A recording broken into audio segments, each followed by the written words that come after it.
Mic check, 1 2. 1 2, mic check, 1 2. Mic check. Mic check, 1 2. Mic check, 1 2.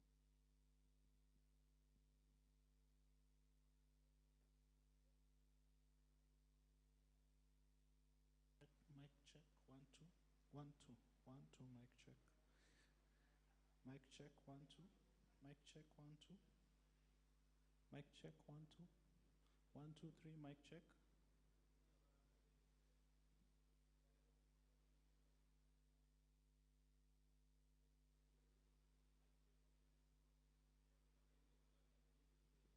Charles.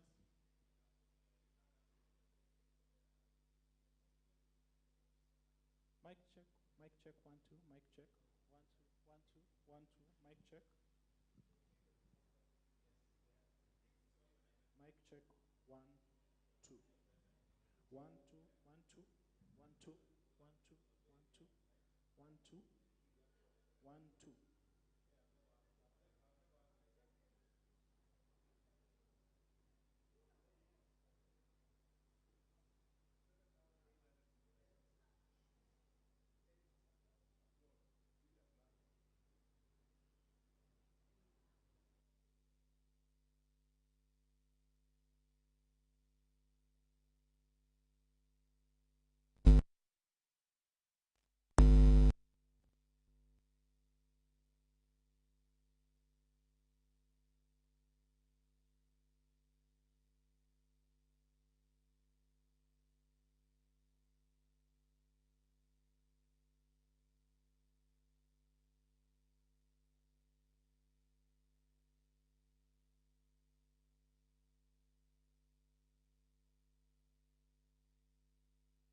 2, 1 2, 1 2, 1 2. Mic check, 1 2. 1 2. Mic check, 1 2.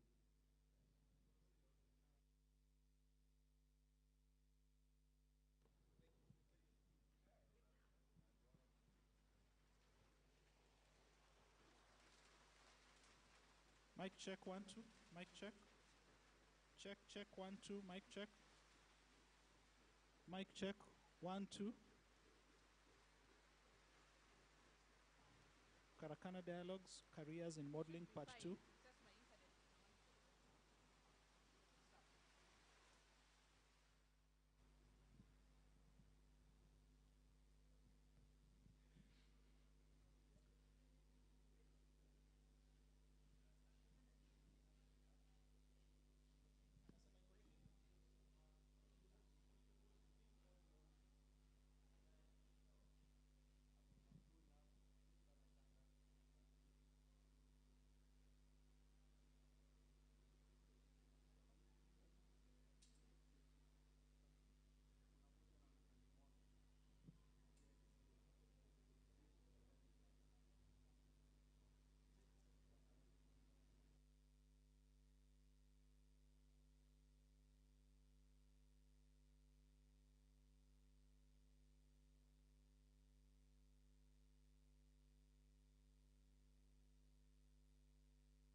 2, 1, 2.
Okay, so we want to start. Um, Definitely, the rain has could have affected the attendance. It's now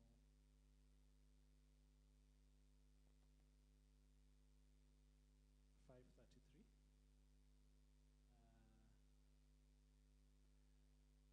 So, and one of the things that we want to do today, uh,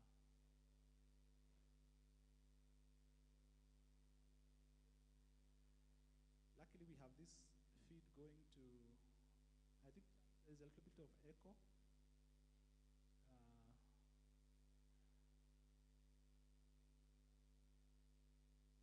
so that at least those who will not be able to attend, they can follow online. So the first 10 minutes, we are going to have, thank you our panelists for taking the time. You are the first people to show up with Cliff. Asanteni sana. So I just want to confirm, Zippy, we are set. Zippy, are we ready to start?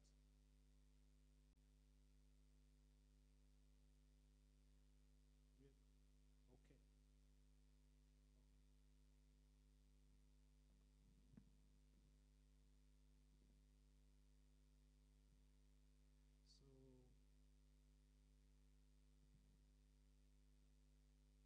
So we're going to have a short presentation or a short talk by Georgia Dulu. Are we set, Zippy?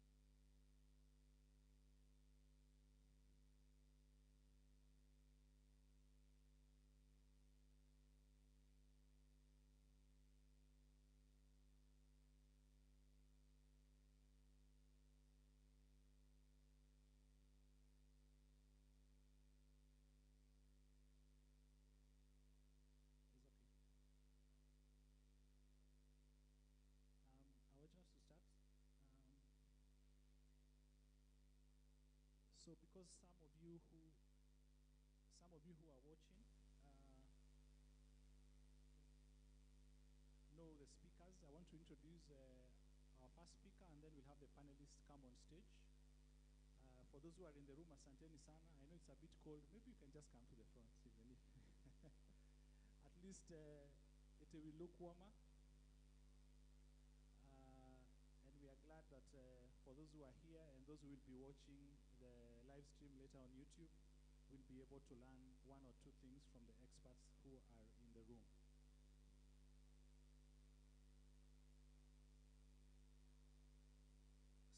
So that you can get to understand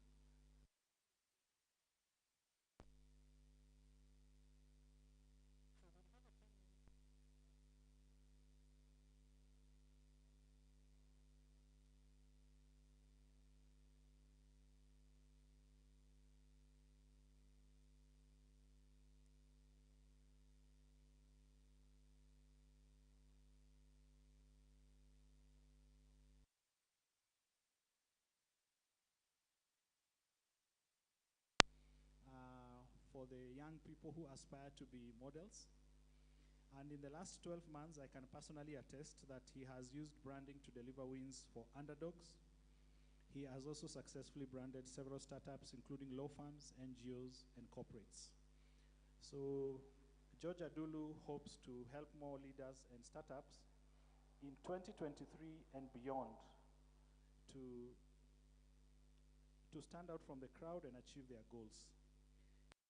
Started a mentorship program on branding corporate leaders, consultants, community leaders, and startup entrepreneurs. So for those who are in the room, let's give George Adulu a hand clap so that he can begin today's session. And for those who are following us on YouTube, feel free to comment and ask a question so that when we get to the interactive session, we can also include your views and comments and questions. Thank you very much.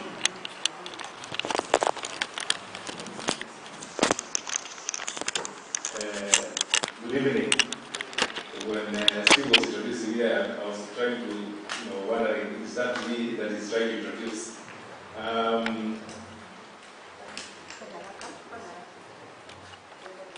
I think this presentation for me is just something very simple, and I just want to introduce the idea of personal branding. While I'm standing here, I'm sure some people are already judging me, they're already forming opinions about me. You're already putting me in a certain box. Just from just looking at me, the way I'm dressed, you already decided that this guy is like this. Maybe I'm a good guy or I'm a bad guy.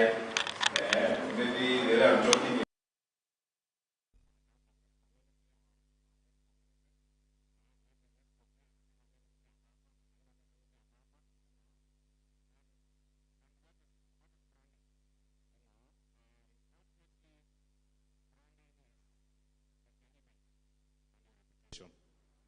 And to what extent that reputation and that image works for you. Okay?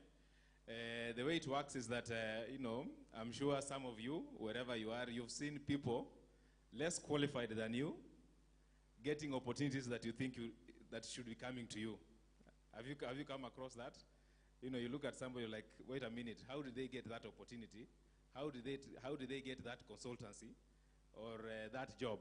When you know very well that you are more qualified than them, okay? But the issue is that there's a certain way people look at you based on how you present yourself. Because people are going to put you in a box, okay? So there's the red box, which is the bad box, and there's the green box, which is the good box, okay? So some of you have already put me, based on certain parameters, in the red box. Some people have already put me in the green box. And therefore, the most important question is, how do I control that narrative?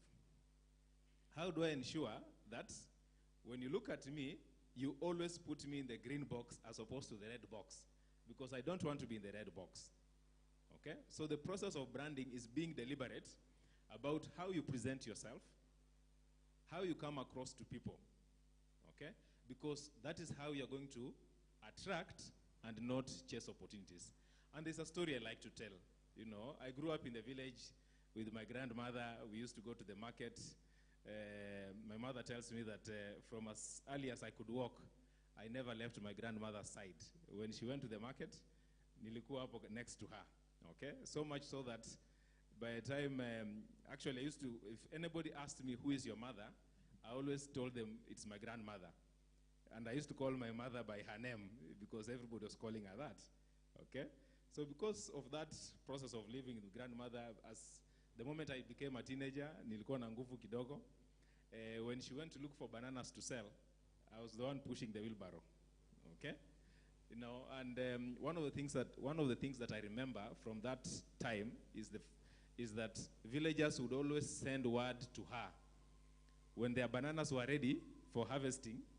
Yeah, they would send a neighbor or their children go and tell Mama Jerida, my grandmother was called Jerida, that our bananas are ready, because all her life she sold bananas. So in the village, people knew her as ule shosho bananas, ndio.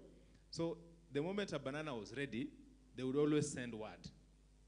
Enda umwambie, ndizi yangu iko ready, akuje angalie.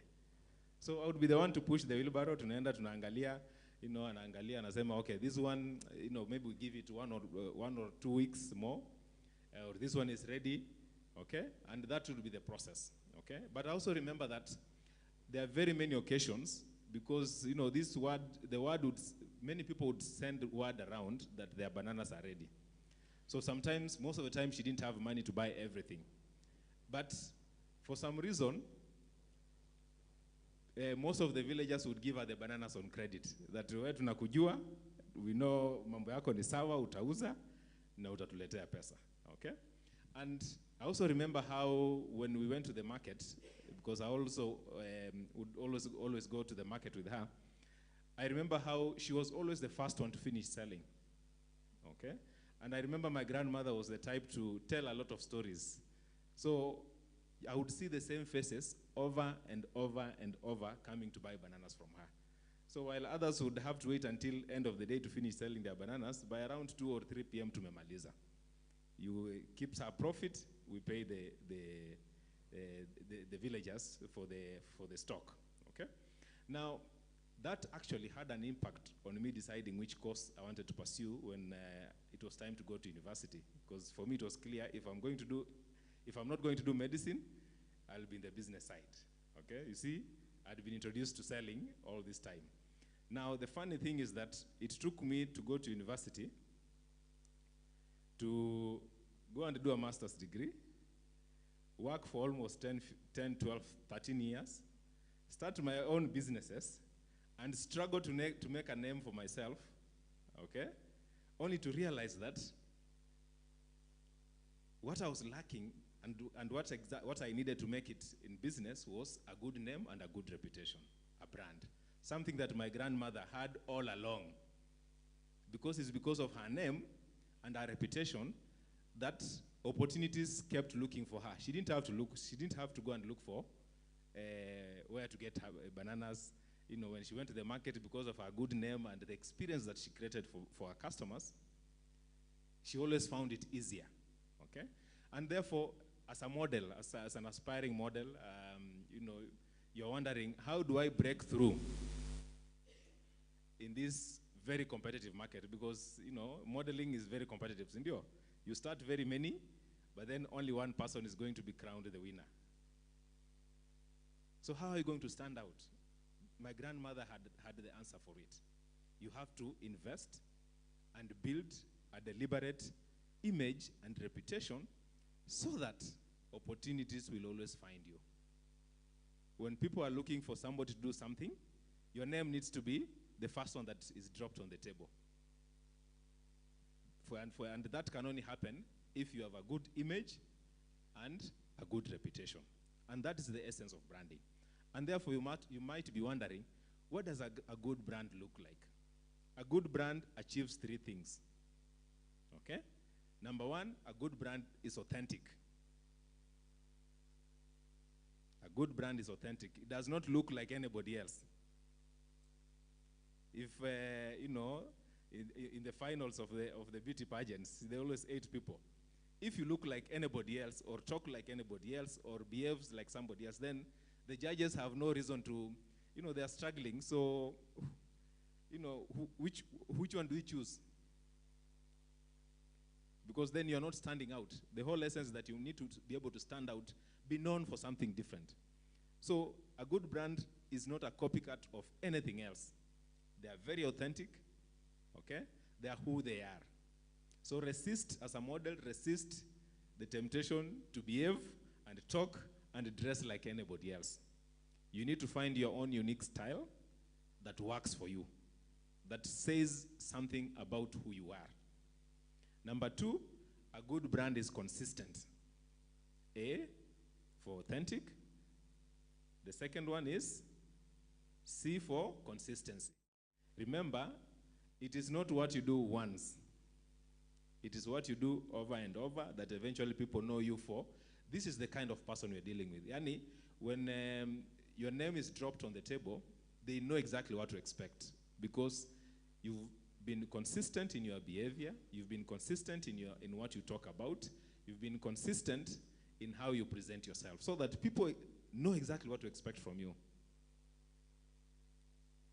If you're very volatile, that today, we know today you deliver, tomorrow you're not delivering, the other day you're not sure whether you'll do the work or not, how can we be confident that if we select you as a winner, you're going to represent our country, because leo uko hivi, kesho you're a different person, so we don't know what to expect.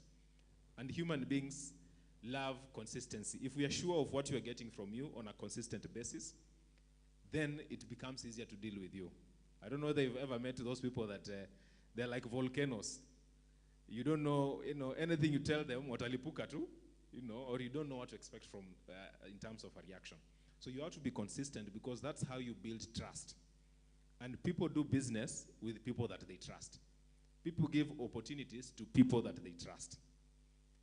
So consistency is there. Second thing. The other thing that you need to achieve if you're going to be a good brand is you need to be recognizable. Okay? So I always abbreviate it as a good brand needs to have an arc. Authentic, recognizable, and then consistent. Now, recognizable means if we put you in a crowd of 10, 20, 30, 40, 50, 1,000 people, you stand out for something. Okay? I always say it's like, think about showing up at a party. If it's a black and white party, everybody is dressed in a black and white attire. But there's one person who shows up in a yellow. Who is going to be remembered? It's the person in yellow because they are very different from everybody else. So as you build your personal brand, remember it's about being deliberate with your actions, speak, and how you present yourself. You need to stand out.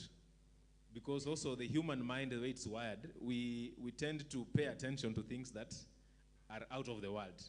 We call it novelty. Because the human mind cannot ignore things that are out of the ordinary, which is why you see when artists are going to perform on stage, they will always wear the most ridiculous or the most weird outfits. Because if they dress in a suit or they dress like anybody else, nobody's going to remember them. Okay? So we need to help our audience to be able to recognize us by being different. If you do what everybody else does, talk like the way everybody talks, dress the way everybody dresses, you will not stand out. Sorry. Okay? So ultimately, if you do those three things, you are deliberate with how you present yourself, you are consistent, and you are novel, you are different, you will stand out. Okay? But also most importantly, for now upcoming models, one of the things that you need to do to be able to be different is to have a very clear idea of where you are going. Okay? When I talk to young people, a lot of young people, they just do things for the sake of it. And I always challenge them, why are you in modeling? What is this modeling supposed to help you achieve? For many people, modeling is alpha and omega. But you see, beauty pageantry and modeling for that matter, it's a stepping stone towards something bigger. Okay, which is why once you're crowned, now another chapter begins. So you need to have a very compelling reason, a very good reason that probably is bigger than you on why you're getting into modeling. For the people who are a little older, if you are to mention, say, for example, the past winners of beauty pageantry, very few names will come to mind. But a name like Cecilia Mwangi will always pop up because she achieved some greatness on the modeling and beauty pageantry platform, but she took that fame and now began to do something much bigger in the community in terms of the Jiga campaign, okay? So look at modeling as something that gives you a platform to achieve something bigger, because that's how you stand out. Otherwise, you will win and we'll forget about you, okay? So in closing, I want to say that, from experience, I've seen when you stand out, when you are different, and you have when you have a compelling cause, you have a unique story, then it becomes easier to stand out from everybody else and be able to attract opportunities, because you will not be there when people are discussing opportunities, but somebody is going to drop your name on the table for those opportunities, which is why I like to say a good brand attracts opportunities and people that it desires. It does not chase. Otherwise, without a strong brand, without a deliberate brand, you're going to be chasing after opportunities. Your work will be knocking when other people are just seated wherever they are and they're getting phone calls. With those few remarks, I want to say thank you for the opportunity.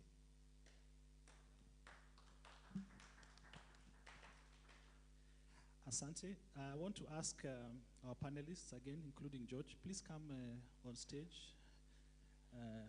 Tafadhali kujeni, Anyango, Derek, Rags. Grab your mics. Please come on stage. Let's give them a hand as they come up.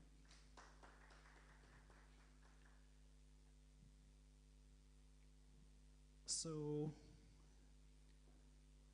Asante for setting the pace about branding, George. We can have the ladies sit there. Yeah. Lazima, you have to take the photo so that we can post it on social. It's very important. So, first of all, I want to appreciate the few who have shown up. I have just remembered I did not introduce myself. My name is Stephen Derito, the team leader at Karakana Initiative. And for those who have not interacted with the Karakana Initiative before, Karakana Initiative was established with an intention to add to the already existing energies and efforts to build stronger, more efficient, more thriving careers for artists and creatives in Kenya. Personally, as an artist, we have struggled with a lot of things, whether it is our clients understanding us, or working with government, or working with clients and anybody else. And with other like-minded people, we were like, this can be better. There are many other people doing the same things we are doing. We are just adding to the effort. And we hope that if one creative can have a more successful career before our interaction and what they have after the interaction, then why not do it? So, ladies and gentlemen, asanteni sana for accepting the invitation. So I will take a minute to introduce all of them. At the extreme end, we have Derek Asseto, who is a former model, come filmmaker. He is a renowned figure in the modeling and film industry in Kenya with over 13 international films under his belt. He is, that is several films, including Equator, Russian movie shot in Kenya, Taking the Flag, a British movie shot in Tanzania, Sense8, and several others that he has been part of. So we are, the guys you are talking about who stand out from the rest, I think in this, other than the gender part, I think he is the one who is at the extreme niche corner. Then we have Rags, with whom we share a profession very much, because he is a photographer and a creative designer like me. Rags is a professional commercial and advertising photographer with 15 years experience as a creative director. He has photographed dozens of models for commercial advertising work and for personal projects. He has worked with both local and international brands in his advertising and creative work. Finally, Anyango. Is a founder and lead designer at Zanta Adede Limited, nestled at the Village Market in Nairobi, which is the diplomatic district in the city. And Zanta is a brand that creates African-inspired jewelry and pure leather handbags, like the one I saw you with, for the modern-day woman and men, as well as bespoke corporate gift packs. So, without much, let's start with you, ladies first. I think I want you opening remarks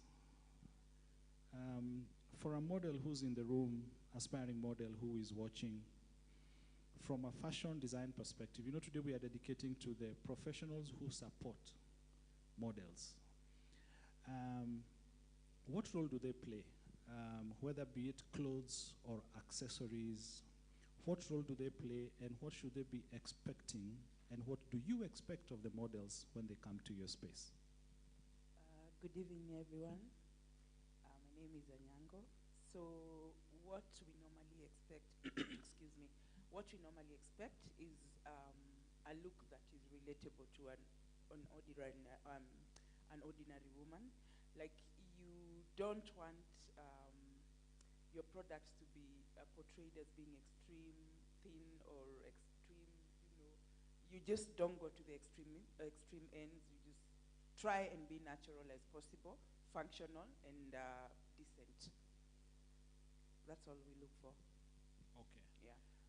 But then over and above how I look, do I need to spend more time maybe to understand the product or the clothes, especially the one you're saying about functionality and practicality? Yeah. You know, is there anything beyond just how I look, not extremely slender or not extremely big? Are there other my body things as a model that I would want to think about? Basically, that is the first thing because the impact you have when you appear is what really starts a conversation. So if, I don't know, if you walk in dressed in a manner like, I don't want to be degrading or something. Maybe you're from the farm or something, but you're coming to tell me you want to model for my bags and jewelry and clothes and you're unkept. Would you have such a conversation? Would you start such a conversation? It's not judgmental. It is just how you have perceived yourself to be. So there's how your presentation should be more of decent and presentable to whoever you're approaching as a model. And confidence. Wear your confidence wherever you're going. Even if you think this is very tall, I don't know how I'll go there, just go in. You can do it. Okay. Yeah. Great. Let's jump to Derek now. I want you to, we will throw you a little bit back in your history, especially for the men who may be in the room. I can see two and others who could be watching. How did your initial modeling career propel you to the movie scene, into the acting scene? How relevant was it? How did that journey look like? Good evening. First, I think, should I say I stumbled or something into modeling, but I already had a thing from school, from my school. I was in Kanunutunga, and I used to do these shows, and I used to joke about it. I want to be a top model. I want to be a top model. My friends used to laugh at it. And the first day I did my job, in fact, I started with Liki Odera, Odada, and a guy called Dan Black, if you remember. And they told me, your height, man, you can do this. I wasn't scared. I was like, really, really? But I was like, let me try. Why not? So my first show that I did was a lingerie show. It's crazy. Yeah, it sounds weird. So I remember this lady, she was called, she's a top designer, Yakayeke. She's still there. And I was given an outfit. I was told, okay, the lingerie was not a typical lingerie show. You're thinking like Victoria's Secret. It's not that. Basically, no shirts, no nothing. Wear African agbada, whatever outfit, run on this, walk on the stage, do you think? I'd never done any catwalk, but the confidence I was oozing was sick. It was between how to walk behind stage, at the back. It's crazy. I don't know if you've been to modeling show. The women are just next to the stage. It's packed. This is your first time. You've never done this before. So you keep peeping. You're saying everybody's on your face. The lights are just, everything is dark. It's the stage that is lit. So there's nowhere to hide. So the secret was, I remember this, our dad tell me, don't look at people. That's the biggest mistake you can ever make as a model. I don't know if anybody's done it before, or if you've done, what they call it, emceeing on people. Look above them, and then target one person who you think appeals to what you're doing, and you'll get that confident. That's what I was told. So what I did, no looking at anybody. I was looking at the cameraman, because he was my pal, so he was seeing right in front. You look at him straight, and you tell him when you get to the end, do you count your 3 seconds, stop. That's enough for the shots to be taken. Turn, left, right. So I did my first show, came back. Everybody was screaming. Don't know if it was good or bad. Went back, took the next outfit. So after doing the third outfit, basically it was a launch. They were launching the lingerie show and all that. After that, I was being the main events after that. I think maybe 2 weeks or 3, another event was being done. And the client was specifically, we need that tall guy. Because I appeared on the magazine with Cecilia, what's her name, Kipto, Shamila Kipto. Most of them, we appeared on the together. We need this group to do the show, another show. So anytime I went was like, the tall guy, what was his name? So that's when I said bidding contest. I said, let me get a few trainings, at least do the proper runway, because again, you need to get it. You can be nice, people can be excited with you, but if you don't do it right, excitement dies. So luckily, I've been working out all my life. I'm a gym freak. I used to play rugby. I used to swim a lot. I still do. Gymming is like going to the bar for me. It's normal. So I train a lot. So that also is a niche. You're always, anytime you call, a client sees the photo, when they see you, you see the same thing. Nothing has changed, but getting better. So the secret is, you can't change drastically without telling your clients, or not your client, your manager. Basically here we don't have managers, you have agencies. So if you change your haircut, if you had dreadlocks, that was your cliche, you shave, you need to inform them so they know where again to grade you. But me, my look was simple, bolded, keep it straight, fit, tall, confidence, and I've always been like that. In fact, most people have seen me for many years, I think now since 2004 when I started. They wonder if I'm aging or not, because I still maintain the same thing. But it's to my advantage. So yes. I always say, as much as I'm training, it's healthy for me also. Yes. So I always tell guys, don't go as you said earlier, don't copy somebody, but pick the best from that person and see if it can work for you. As I always tell guys, you can wear a hat and a bomber jacket, and it looks good in it. Yes. You may wear it and you're gonna just look pathetic. So don't go for somebody's look, but accept some are not meant for you.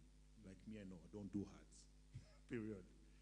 I don't know, but I don't do it. I don't believe in it. So I always say, have that confidence and accept criticism. Somebody can tell you, you need to change this. They're not saying you're bad, but they just tend to tell you.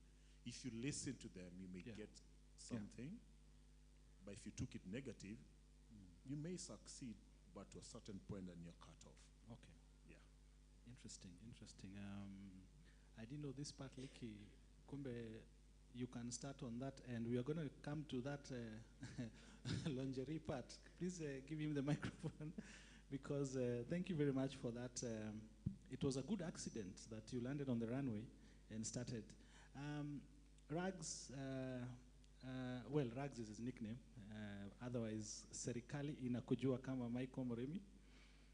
Please take us into the studio with models, or take us into a non-location shoot, so that the models who could be watching and who are in the room can get to understand what role very pivotal role does photography play in terms of their portfolio, advertising, presentation? How does it look like?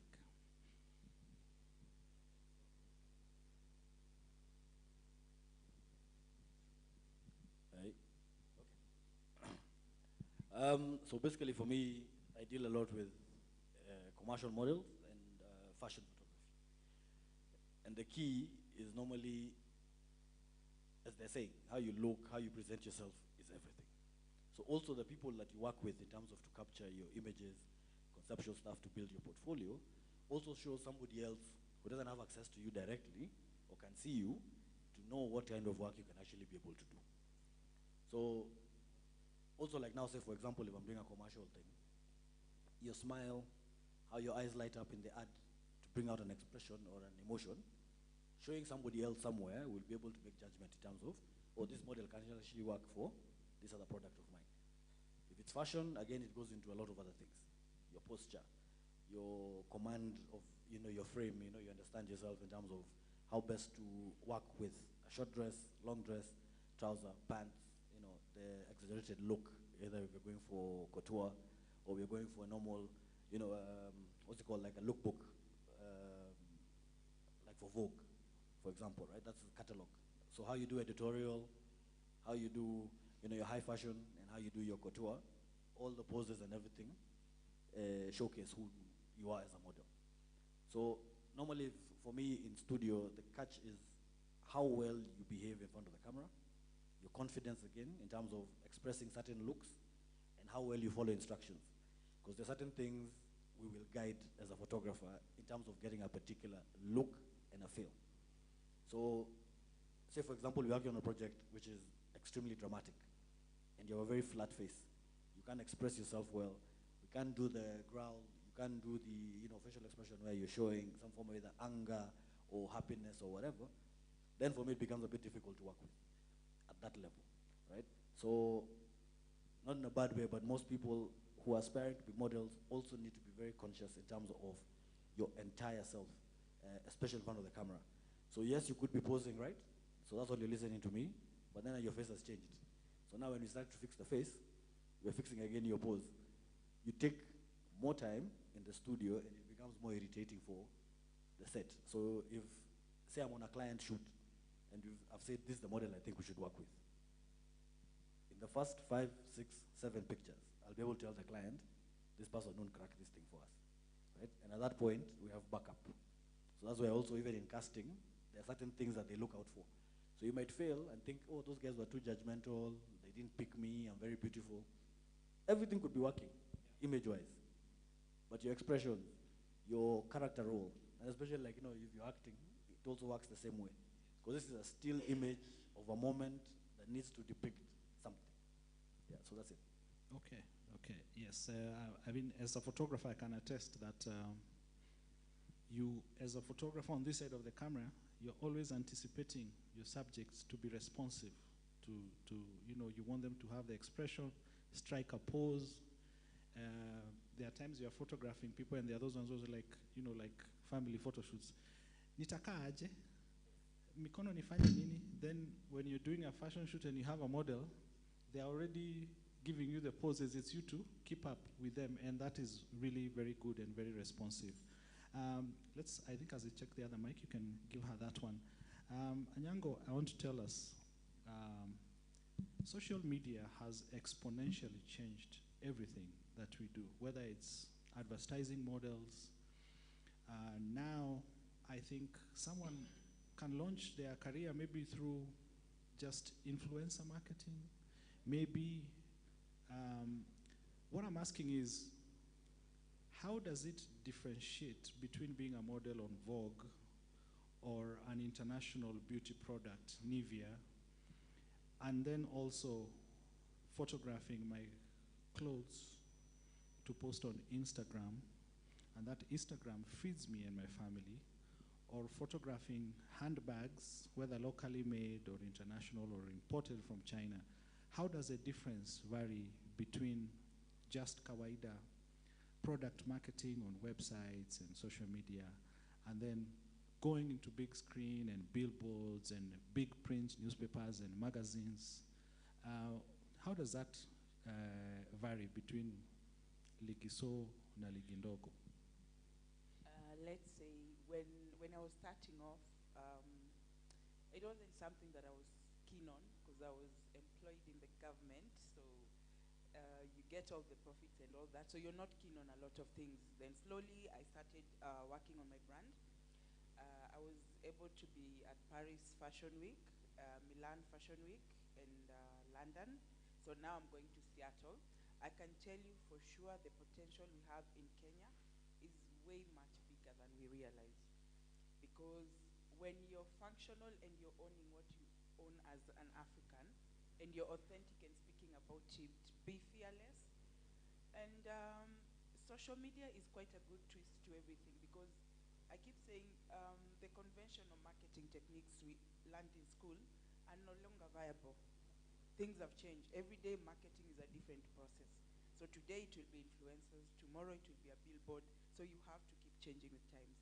You cannot be stagnant. Okay. Yeah, and when products are functional and posted, like I do a lot of my products, not the best photography professional, but when you get opportunities to work with influencers, we go for it.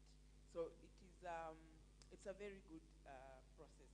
It's growth that is quite beneficial to all parties. Okay. Yeah. Still on that point, Yeah. if I aspire to hit those runways or appear in those high-end, high-fashion and related kind of places, what are some of the things I need to be keen on as a model, male, female? There are those perhaps non-negotiables that you know in terms of maybe how I present myself, where do I hang out, who do I talk to? I mean, where do I Google, which lines, where should I be hanging out if I want to be on those streets, you know, of these very serious things? He said it all here. He said it all. Yes. He did. Okay. It's all about personal branding and positioning. Where do you want to be? You want to sell your products. You've done your production. Where do you want to place your product? You are a model. Where do you want to model? Where do you want to be? So you have to position yourself. That's Okay. all, yeah. Okay, great. Over to you, George. Maybe you want to add something about what social media has brought. The ground moved some years back. Now, brands would rather pay for an influencer. They'd rather pay Kabiwa Jesus and the wife for a product. They'd rather pay Michelle Talami for their brands as compared to the red card from NTV or Citizen. Then for modeling, how has that changed even how they position themselves in terms of digital marketing and social media? When you look at how the digital space has evolved over the years, and one of the things that you'll all agree with me is that nowadays we don't visit social media, we live on social media. Yeah, we don't visit social media, we live on social media. So every now and then, as in an hour hardly goes without you scrolling to see what is happening around you. And therefore, from a marketing perspective, you find that what the product is trying to do is to reach the target audience. Of course, not everybody is a target it's an ideal target audience for your product, okay? So with social media and with the understanding that we live on social media and not visit social media, it means your customers are on social media, okay? Now, why influencer marketing is working is because if, for example, you're selling a product to, say, men my age, okay? Then it's very possible, then what you need to know is what does a man like me and my age, where does he, when I go online,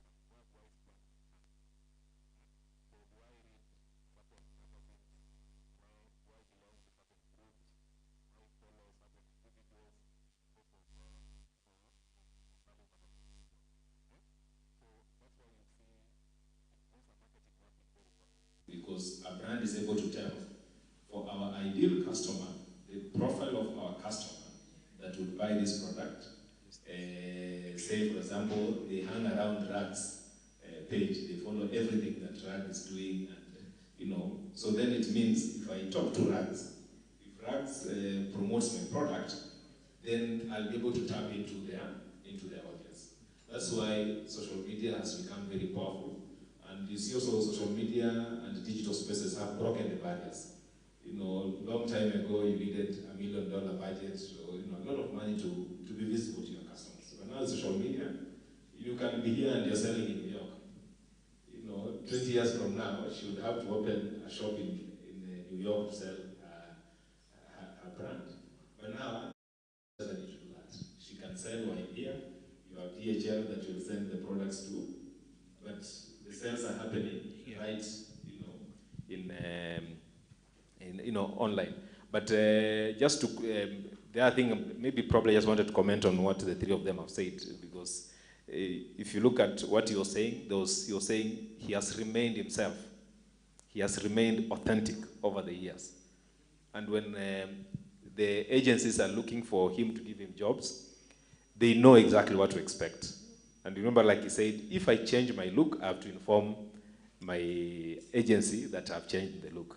Rags has talked about when he's photographing these models, yes, you might be a master of the poses, but still he's very interested in the personality, in your authentic personality showing through those photos. Because everybody can take a certain pose, but your personality is what puts you on the front line, to get this particular gig. And that is branding, because branding is about everything about you, the presence that you come with on stage, and how people are able to see that authentic self. It's not an act.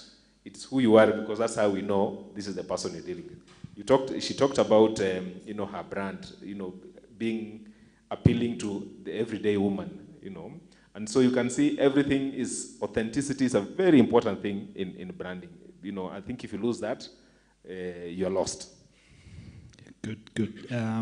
Derek, of course we love movies, and your profile tells us that you've been on set. In this space where different kind of models are working with different professionals, how important is teamwork? I want to imagine sometimes this space comes with fame, and you're the hero, you're the confident guy, especially when you know that you hit the runway and you got it right the first time. But then where is these whole attributes of teamwork and how you relate with people? How important is it? Dealing with pressure, working odd hours, maybe transport any young model who's watching to that space, manage their expectations. Sorry, guys, I forgot. I'm also a casting director. So there's some things I learned. I'm still doing casting. There's a big mistake we models, actors make when you go see a client. Just because you are big does not make you the kingpin. The kingpin is the person who sends you a check. They may like you, then you get there, then they hate you. There's something you just said. When I do casting, there's a series we did sometimes in 2013 for a year, and we were shooting every day from January to December, every day. And I was doing casting. So the deal was, when you cast a role, you cast with 4 people after getting the lead. Reason is one, you may be so good, but there are hungry people behind you who have already cast. I'm just waiting for you to make that wrong move, and we write you off the script. I've seen people go to the toilet and never come back in a script, and yet you're so good. And that's how you're done, and that's the end of your career. I've seen, I don't want to mention brands, but I've seen a brand, alcohol brand. I was on set that day. A lady came on set. She was the top person. They were going to pay her big bucks, $500,000. That was about 10 years ago. She got the look, everything. Then one person, the director, and most people forget, directors, and maybe they can attest, they're the owner, they're the producers. They own the product. They sign your check. Most people don't know that. I'm giving you that leakage as model and actors. So this model come on set, and she goes like, I don't like this makeup, I don't like this. I don't want to mention her name. She's a big person. If I mention, maybe he'll remember and laugh about it. And she was so dramatic. I don't like this makeup. I only use the rough roll. I don't know, those makeup, whatever brand. So I don't want to mention a brand, man. She was so dramatic. So the makeup artist come, I can't do my job. Because remember, sorry. Can you hear me? Sorry. Because you remember, when you're on the location, as you said, you work as a team. He's a photographer. For example, he's a makeup artist. He's a producer. There are two producers. There's a line producer and there's a producer. Line producer deals with everything working. The producer is the one who gets the checks. So this lady comes on set, so dramatic. So the director comes and says, what's the problem? I don't like swear words. I don't like this makeup. I don't like what she's doing with makeup on me. I can do my own makeup. So she goes, okay. So they go back, sit down to the photographer. Remember, the photographer was called Simon Cox. So famous photographer. So he goes back and he goes to the casting director and goes like, Derek, you have another list? So we open the list to see option 1, 2, 3, 4. Are they available? How far are they? Luckily, back in the days were not like WhatsApp. So you tell people, just come in town. Karibu tao, kunywa chai, you never know. Luckily, they're in town because everybody's always in town, so then you call, you're quick. So they call the lady, they ask her, how much you been paid? $500,000. Give a rejection fee, get off the set. And that's how she done, and you're blacklisted. The next person took the job, did the makeup as had been done, everything, did the job and got their $500,000. Why am I saying this? You might be good, but your attitude can kill you. This has happened to even top actors. Even now, there's a famous actor complaining he's not getting jobs, but it's your attitude. Because when you're called, yes, the director can say, yes, I want you on set. But the cameraman will go like, working with Derek is hard. I can't work with him, man. If it's Derek doing this job, use another photographer. Why? Because they know your attitude. So discipline, number one. I always tell guys, don't let fame control you. Control the fame. And anytime a client calls you, be humble like the first time when you go out on location, when you started. Because remember, that's the boss. You may be the face, but that's the boss. And another thing is listen to direction. I've done a lot of movies. I've done a lot of stunts. But I learn every day because every director has their way of acting or way of doing things. And some actors get it. They feel bad when they're told, cut, repeat, cut, repeat. It doesn't mean because you're not good, because there's some shots they need to get that you didn't get on the first time, or maybe there's something extra they need. They always want something extra.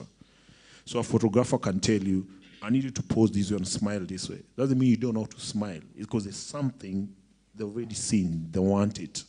So don't get mad. So I always tell guys, if you can't take direction, quit. Just stay back.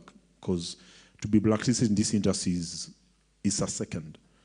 And I was just telling a gentleman right now is, in our industry, it's not about your CV. It's about your job. You're good as your last job.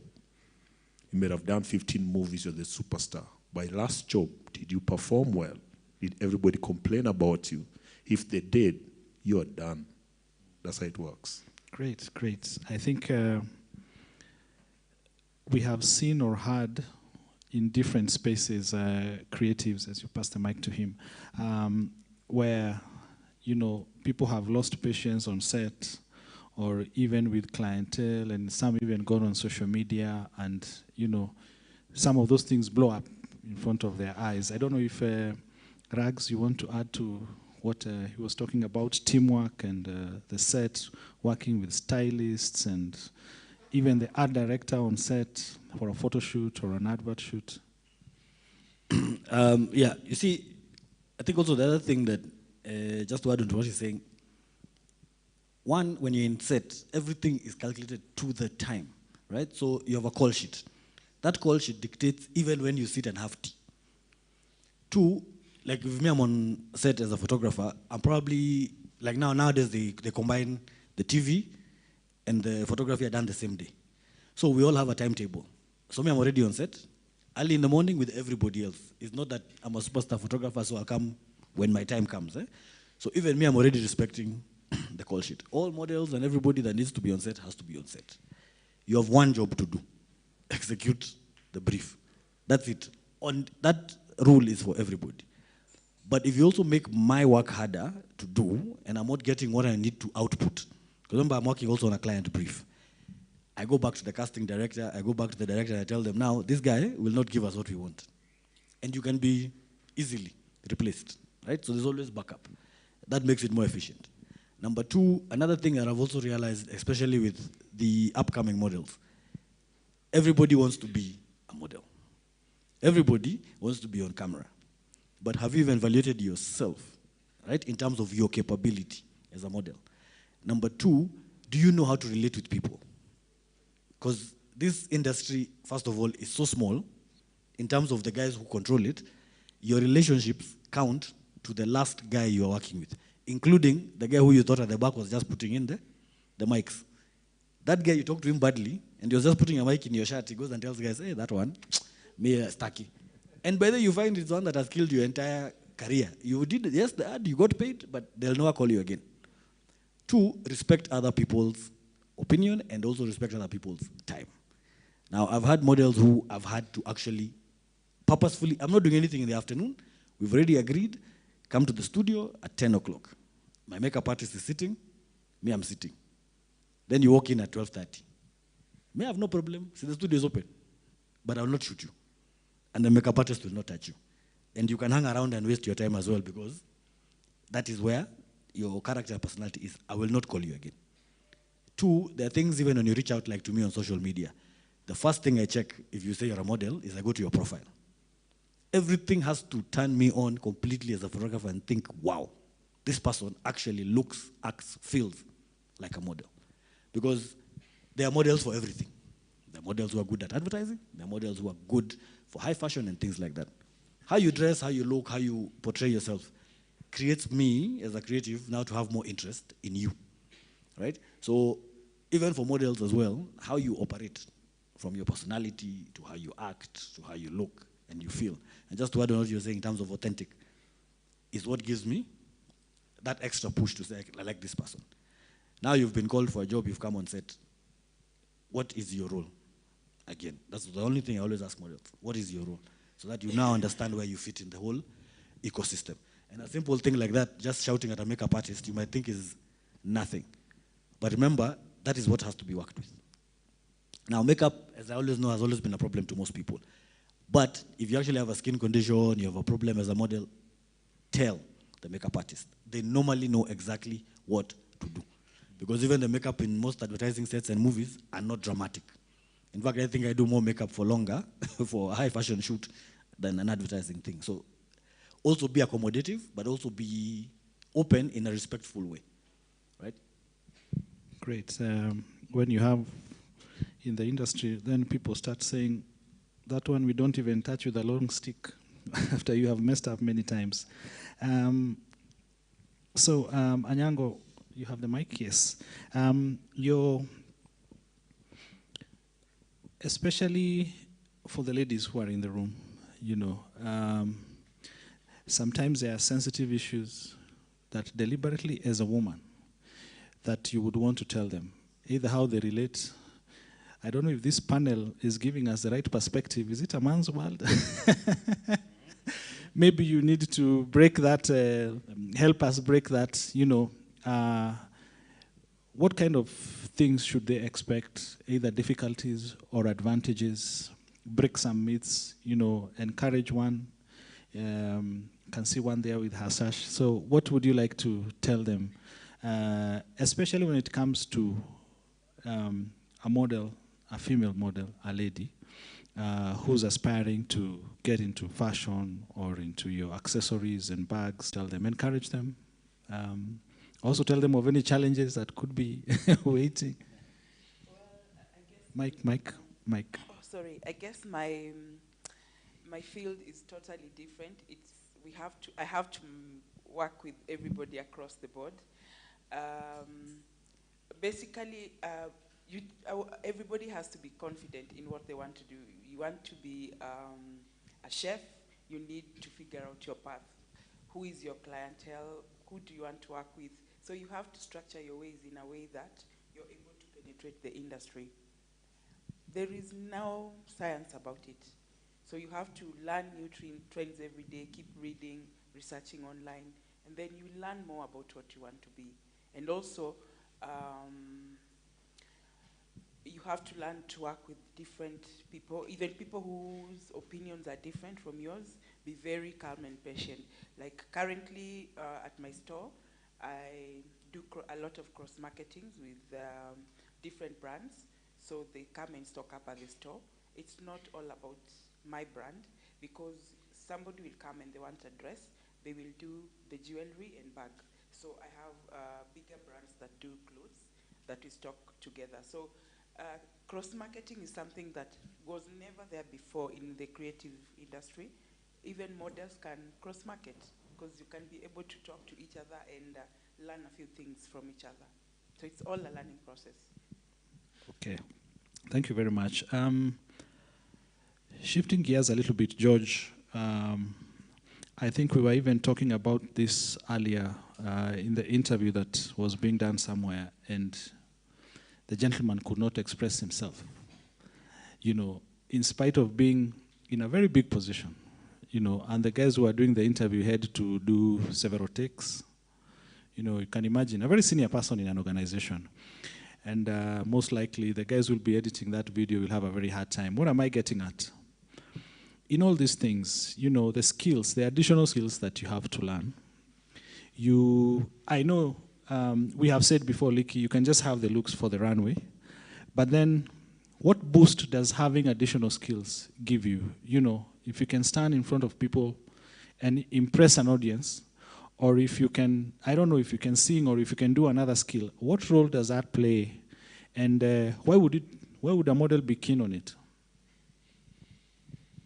Yeah, I think one of the things that we need to understand is that as a model, as an individual, as a brand, you have to evolve, okay? But you have to evolve towards a certain goal, okay? So you have to look at yourself 10 years from now. What kind of modeling do I want to do? Do I want to be in the movies? Maybe that's the path that you're picking.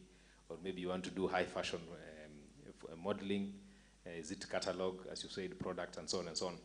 And therefore, then you have to ask yourself, what does it take to be able to deliver at that level? Okay? So for example, if you want to be, if the idea is to be in the movies, then you need to start taking acting classes. You know, you need to learn how to speak better. You know, you have seen actors who are able to speak in different accents. You know, so it means that once it's clear where you want to take your career as a model, then you have to ask yourself, what do I need to have in place to be able to help me to achieve that? So then now it's how do I acquire those things that you want to be able to build up to that. Remember, you're presenting your personal brand as a package. It's the look and the feel and the outcome or the impact that you create. Okay? So it becomes very important that you keep investing in the brand that you want to become. Acquire the skills that you want to have.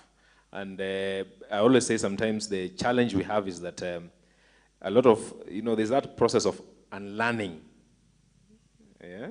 Because you believe in certain things, there's a way you've packaged yourself, and you have to be courageous enough to create room within yourself to unlearn what you know, and now start learning afresh. Now that process sometimes is very painful because it will feel like you're chopping, parts of you. You believe in this, now you have to challenge that, now you have to drop it, learn afresh, okay? So I think for you to evolve as a brand in this day and age, you have to keep learning. And the more you learn, the better you become. And I was telling Rags earlier today that I've just realized that, for example, as a branding consultant, that AI, artificial intelligence, has come. I never thought about computer studies and so on and so on, but I've realized that AI is here. It's going to change how we do things. The best thing I can do to continue remaining relevant and being effective as a brand consultant is I have to understand how it works. So I've begun a journey of learning how to code at 41, okay? These are things that, I never thought I would be in that space.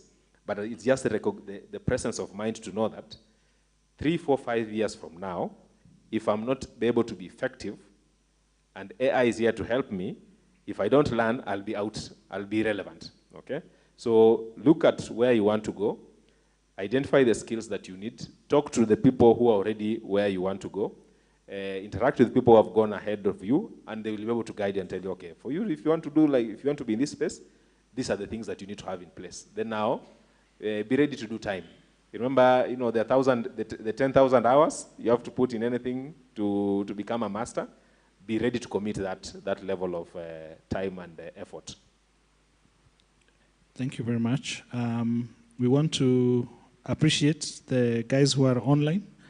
And if you have a question for those who are watching us online, please type it in the comments section, and we are going to highlight it.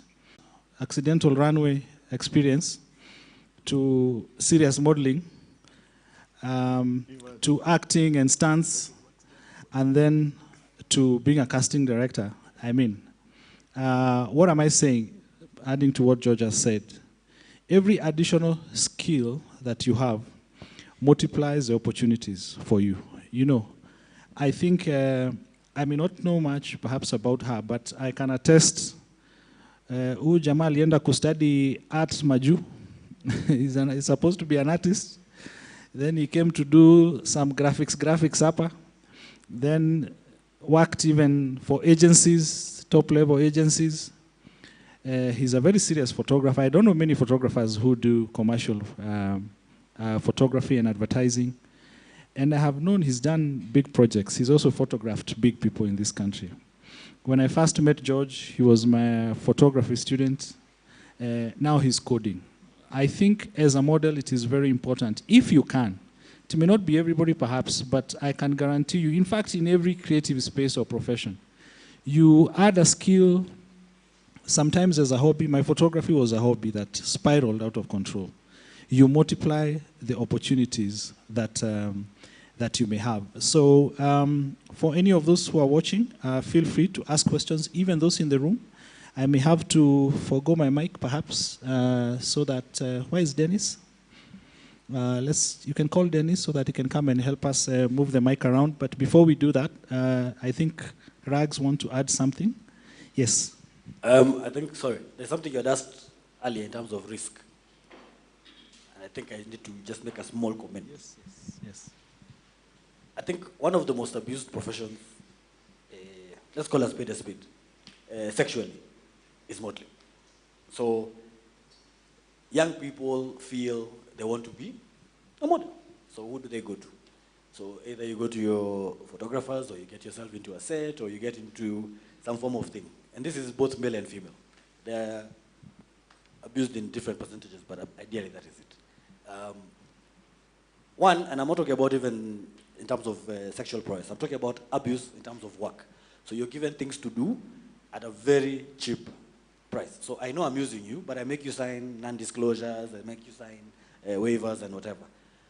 You need to also know what the market rate is. Have somebody who's been in the business before to guide you. Two, also consult with other people. Number two, in this country, the biggest problem we have is collaboration. We also don't want to tell people what we're doing, so we don't want also to ask, so then therefore you don't get educated. Right? So that's also another risk. I like the way you're saying you're partnering with other businesses to grow yourself. I'm doing the same, George is doing the same. and so on, so on, so on and so forth, right? 2, also know when you're being overpromised. Because also, us guys can overpromise. Yeah, don't worry, billboard, okay, sure, I'll put you. You also need to know, has that guy done work that actually featured on a billboard? So if I call you out as a model, for example, and I tell you, I would like to work with you, because of something I've seen, ask me, where do you want me to feature in your work? So is it a portfolio project?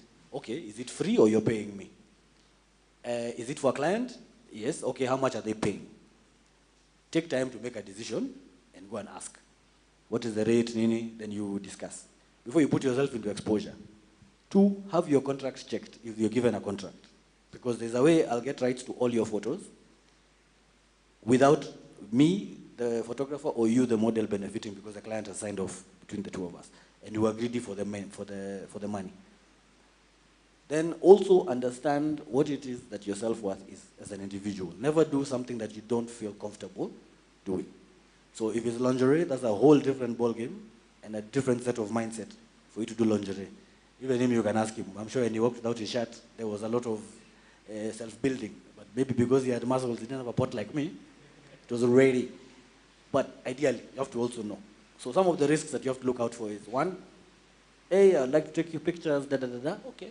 You're a photographer, yeah, okay. Where's your work? Right? And before you give out your numbers out on social media or whatever it is, investigate the person.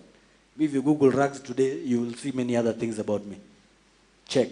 Are you comfortable working with me? If you know somebody else who you worked with before, consult. So I think that's the biggest thing. Right? And then don't be duped into big promises. Right? There's no photographer in Kenya who will put you on a billboard. That has never happened. It has to go through agency. Agency has to go to a casting house. The casting house has to send models. Me, I'm called to shoot. Take picture, go. My check, may I leave. Where the billboard happens is a different story. However, I also have access to clients who might ask me for models. Because me, I take time to work with models for free. I don't charge models at all to do your portfolio. But you have to be good. And I mean good. Why? Because I also believe in my portfolio to grow and for me to do the crazy concepts I do, I need people. I can't use the same people over and over again. So I have to be very diverse. And like big people sometimes, I want small people, so it depends. If we are lucky, maybe we'll be called. But me, I won't tell you that I'll put you on a billboard. But maybe you might be called. But there's no photographer who will ever put you on a billboard. There's a whole system. Process, yes. That's where uko chini somewhere. Yeah, even the last guy is called. Nani yo jama? Sawa. You can then I'll come to you. Maybe you want to add on the collaboration part and something you mentioned about collaboration, and I show then I thought you might want to add to what he was saying. Are you okay? Okay, let him go first. Okay, so tell us about the billboards. Yeah, everybody is crying to be on billboards. Yeah. Yet I know somebody can be paid 10 times more for another media than billboard before they tweet it and then write, "Mama, I made it." There's something you just said. Most actors and models know your value. Then there's something called a Z card. I don't know if anybody here knows about Z card. Z card basically is a basic. You can have it online. Before, we used to have it physical. We would work with cards. A client sees me. My card at the back has my photo. Then the front, my details, I give a card. And they can't be like, okay, this guy knows his value. Already knows, or she knows, if I was planning to pay this guy 15,000, it won't work. Because this guy already knows his value. Again, she said about image, the way you dress. You're a top model, top actor, but when you walk in, man, you're 30. And then you're asking for big bags. Most people, when you go to see producers or corporates, they don't know you. Some of them don't even watch telly. They don't watch movies. But the way you walk in, they're like, there's something about this guy. Then your name. There's another thing about name. If I'm wrong, he can correct me or something. Stop using weird nicknames. I'm telling you, if you're planning to be a model, an actor, stop using weird nicknames and stop changing numbers. and emails. I know people have numbers like from now, I don't know how many they've changed. They can't be found easily. I need you to use your real name in anything you do, unless you're a criminal.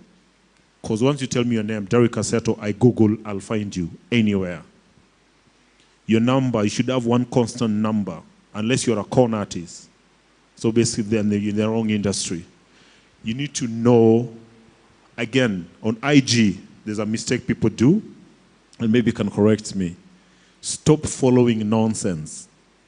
Because when you follow nonsense, that's the nonsense you'll get. I don't know if you're getting me. I don't want to go into details. Some of the obscene. If I want to leak it to find me, I need to follow models. I need to follow actors. I need to follow producers. I need to follow photography. Those are the people I'll get. And normally, when you open your page, those are things that comes up. Leaky Odera, follow. That's what I don't know if you're the getting algorithm me. will drag you into Yes. You follow nonsense, you get nonsense.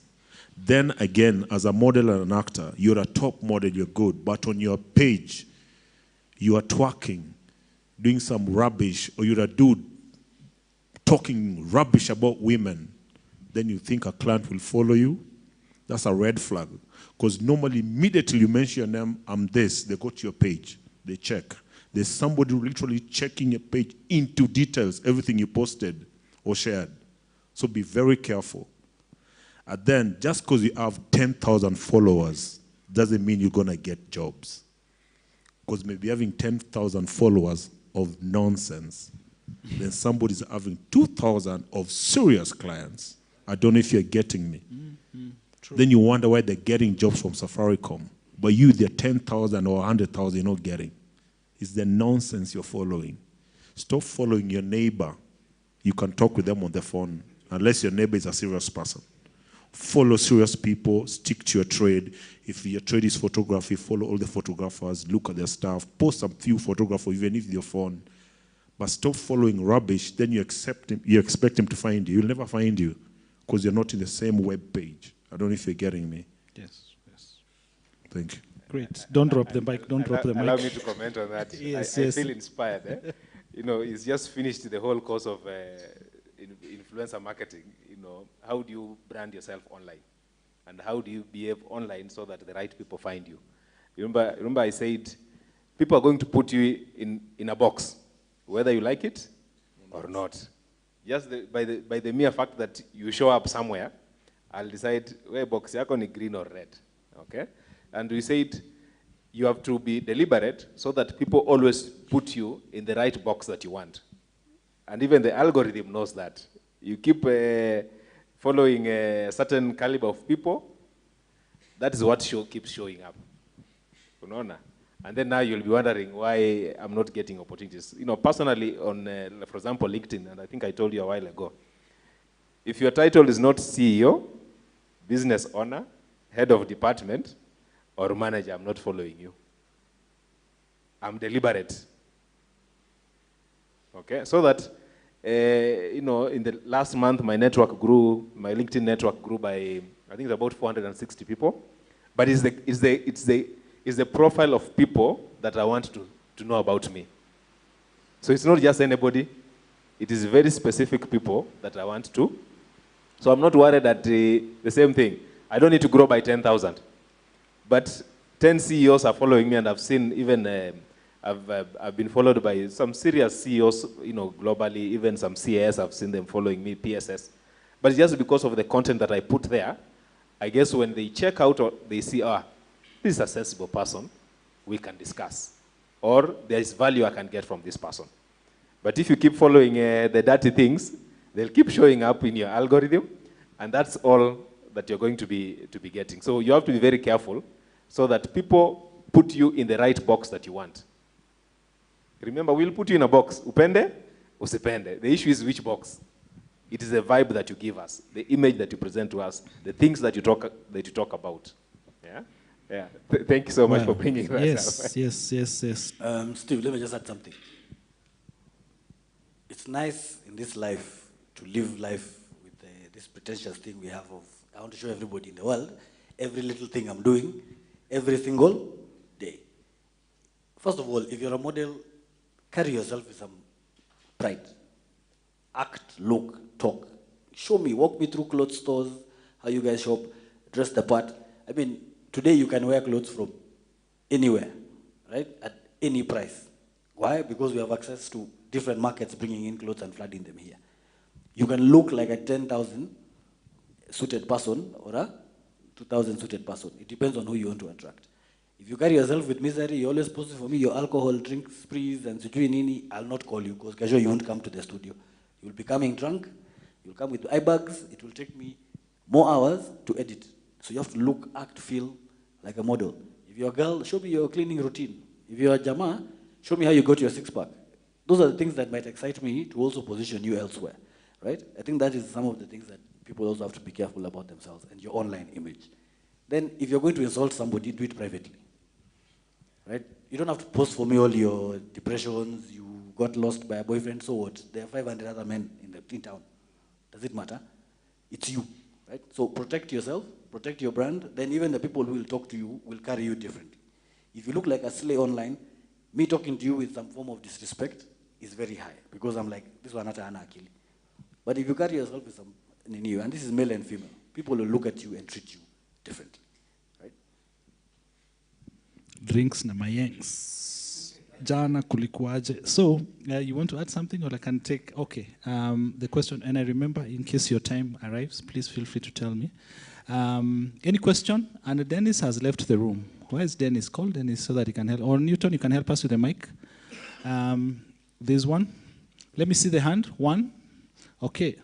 Pass the mic to him. Let him give his question. And then I want to appreciate Samawati on YouTube and Esther Akinyi, who are following, amongst others, Asanteni Sana. So please stand, introduce yourself, and ask your question or make your comment.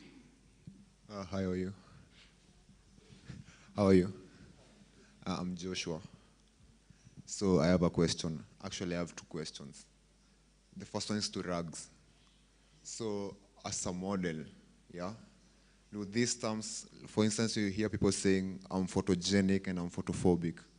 Do they actually apply to like models in photography, or those are just terms? The second question is, this goes to anyone.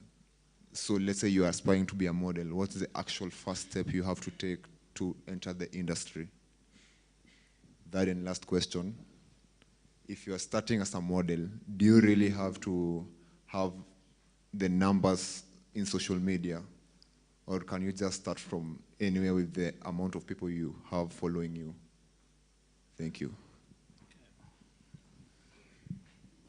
Okay. So I think then you guys can answer the other. But I'll jump in. You see, now that you've come here, me, I know you now. So you've started your career. If you're as good as you think, then me, I can shoot you tomorrow. So you're a model now. Right there. On the other thing of photogenic versus photophobic, there are people who just freeze in front of the camera, right? And it happens to most of us. It took me a while to learn how to do public speaking. Me, I was a creative who used to sit at the back, but luckily some guy in the agency told me, come. So you look at me, the way we laugh here when we're sitting casually, look at everything like you, but then now you'll be able to build. So there are people who generally are just photophobic. You put them in front of the camera and they're already stuck. That one normally happens to be the person who lives life kawaida. That one you leave them. It's not for you. If you freeze in front of the camera, this career is not for you. The places you're going to be put in the spotlight are heavy, and the expectations are spot on. I look at you, I tell you pose, you give me the pose I need, I take the picture, we go to the next one, right? So the longer you take to get, for me to get a picture of you, the more workload that is there for everybody on set will not call you again, right? Or you'll be dismissed, as Derek was saying, right? So ideally that's the balance of the two. So if you feel you normally freeze in front of the photo, of the camera, forget about it.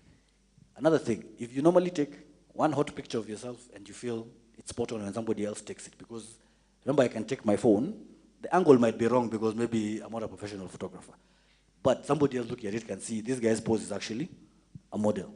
Then it means you're cut out for this thing. But if it takes you 20 pictures for you to select the one to post for us, your kazi sao, kanyumbani. Great. Maybe pass it on to him. I want him to respond to where does he start this social media following. Perhaps there's a little misconception that now you model when influencer, nini, I think maybe break it down. And also, where really to start? You may not have been in any of the beauty pageants that these guys are running, but you feel you want to get there. Where do you start? What can you do? What do you have to say? I think that was his last question. About this influencer or social media, that's the wrong place to start modeling. That one came. We did it without even, IG. It's not about having numbers. Then your friends are cheering you up and you think you're a model. That's absolute nonsense. What you need to do is, one, dress, groom yourself. And again, don't be a copycat. He said it, don't be a copycat. You know where you want to go. You need to groom yourself. And if any time I call you, and you maybe a call here, you look the part. Someone look and say, okay, it looks photogenic, we can work with his face. That thing of photogenic, photophobic doesn't work for me. One, just groom yourself, start looking the part, dress the part. He said it, dress. You're always sharp to the point. You can be in a t-shirt and make the t-shirt look good. There's a joke we used to laugh. Models don't make clothes look good. Clothes don't make models look good. They make the clothes look good. That's where the designer calls you to dress. And then there's a mistake, again, models do if you're starting. For example, she calls you to do outfits or the jewelry. It's not about you. Kindly rub that off your head once you've been called. It's not about that jewelry. When you wear it, you are wearing the jewelry. Unfortunately, and I'm saying unfortunately, and I need that to stick to the guys who are coming as model or actors, even actors, it's not about you. Because when you go on the stage, you're given a name. You're no longer Derek Seto. You're that character. So it's not about you. You just happen to be there, especially in modeling. When you're walking in those clothes, it's not you. You're carrying a brand. So if you can't deliver the brand, you're blacklisted. It's never about you. If you wear a hoodie like the way he's wearing the hoodie and you're walking on the stage, it's the hoodie, not you. So forget about you, that ego you think that it's about you. You just look the part. That's why they give you that outfit, because they think you look good in that outfit. So when you walk with it, basically you're a statue, but a moving statue. Because you need to market that. The idea is to market that cloth. So about you having numbers, forget the numbers on social media, those will come later. You need to dress well, get the right people, they take the photography about you, you get Leaky, get me, we get you on stage, maybe you do a billboard, likely if you do a billboard, but it never gets you there. Just because you're on one billboard doesn't make you a top model. That's again another mistake people do. Just because you're on one bill or you appear on TV doesn't make you now, you have this ego chip on your head that now I don't want to be seen in public. You're just killing yourself and giving yourself a lot of stress that's going to lead to depression. Yeah, okay. It's a job. Take it one day at a time. Today you'll do billboard. Tomorrow you do print. He will call you to a jewelry. That's how it is. It's a job. Let it not get here. As I said, don't let the fame take over. Because once it takes over, that's the ticket of being blacklisted in the industry. So fast. Then the next minute we'll hear you're a drunkard. I think you've heard of few actors who have done that. I don't want to mention the name. When the fame takes over, it's a spiral. Maybe you can get good photographers, producers who still like you. They want to give you a chance, and they'll try and help you come back. But some, it's a cold cut industry. You're done, you're out. Next, that's how it works. Okay. I think... Steve, let me just add something, sorry. Yes. On the socials, I think it's also would be wise if you actually make sure your page, anything you're posting for yourself, right, actually looks like you're posing, like you're actually working, right? Including collaborations. She could call you and tell you, I will only have 2 Gs, post for me this bracelet. there's something that she wants to collaborate with you because you went to her and told her, I can help. Position your page in a way that even if somebody is looking at it, they can see, oh, this one is actually working and doing modeling work. It might be for free, it might be for whatever, right? But it gives you a bigger reach than you having 10,000 people that you share some form of thing with some bar somewhere, you know? So you have to look at it from that perspective. So that when I look at your page, I'm like, oh, okay, this guy actually can wear this jacket. Hey, okay, this is how you actually wear chinos compared to, you know, because models teach the world how to dress. Remember that.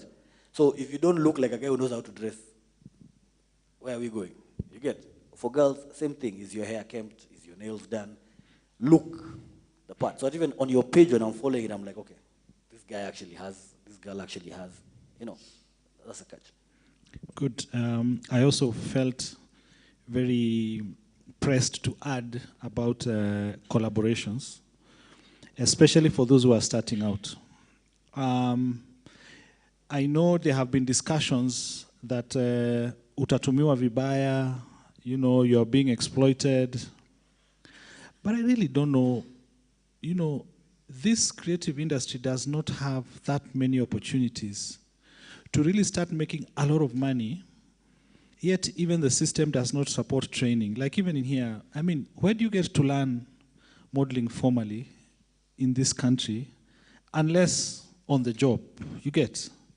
And I think even in our spaces in photography, we encourage people, go take pictures. Don't ask how much you're being paid, because the word we use is money is not the only currency. You get? If you can collaborate with a photographer, you will find a photographer somewhere looking for collaborations, including our Kubwa. You've already got the invitation from Rags for a photo shoot, you know. Makeup artist, I have worked with makeup artists who are starting out.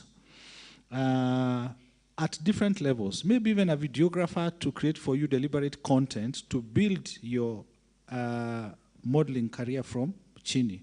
At all levels, maybe even just look for like-minded people who you can grow with, and you never know how far you'll go with them.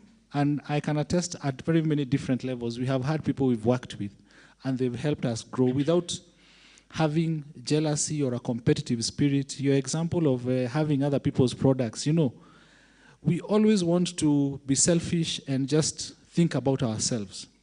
You might be the one to help that photographer get known, that videographer, that social media person, that makeup artist, the hairstylist, a fashion designer. Maybe you have a friend who's making some nice jewelry. You never know who will see you. There's a Kikuyu saying that says, Zilikuta that young man in the farm, I'm just paraphrasing, that things found that guy in the farm, akilima, you know. So if you want to be found working, be found modeling, be found showcasing the clothes that we are being told about. Maybe I want to give George, any question? I hope I'm not holding, okay, 2 questions. Have that one, and then we will come back so that you can just give us a little tidbits. You've mentioned your own example of LinkedIn, but maybe you can just mention highlights, especially specifically for models, Twitter, Instagram, those who are running away from Facebook. As guys have had to go to TikTok, hata kama sisi ni wazee, you know. How does that look? So ask your question. Good evening. I'm Diana Chepkoech, and my concern is in modeling, the start-outs, the beginner models, since everything they see as if modeling is expensive because of the grooming, because of the fee in training, because of all the things that we are told to engage in, because of how you're supposed to present yourself. So for those people who maybe they're less fortunate or they don't have the money to afford everything that they feel like they're supposed to have in order to become a model, what is it for them? Because maybe they have the passion, they want to engage in it. They're young people, but they cannot because they feel it's too much because of them. It's because it's expensive. Okay, good. Who wants to respond to that question? Yes.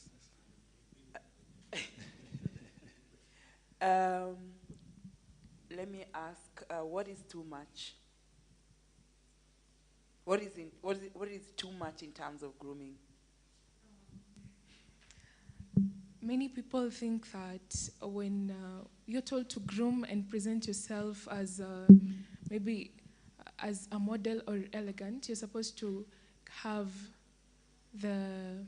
you're supposed to have the high fashion clothes. You're supposed to have the clothes from, for example, these big brands. That is their perception of having to, yeah. Have you seen high fashion models picked from the inside of villages? Just simple, basic grooming. You don't come with dirt under your nails. You've not washed your face. You've not combed your hair. I mean, just basic grooming will get you places. That's all. You don't need that all that expensive. And maybe Licky knows more. Okay. Derek, you want to respond to that? Yeah. Then we'll come to...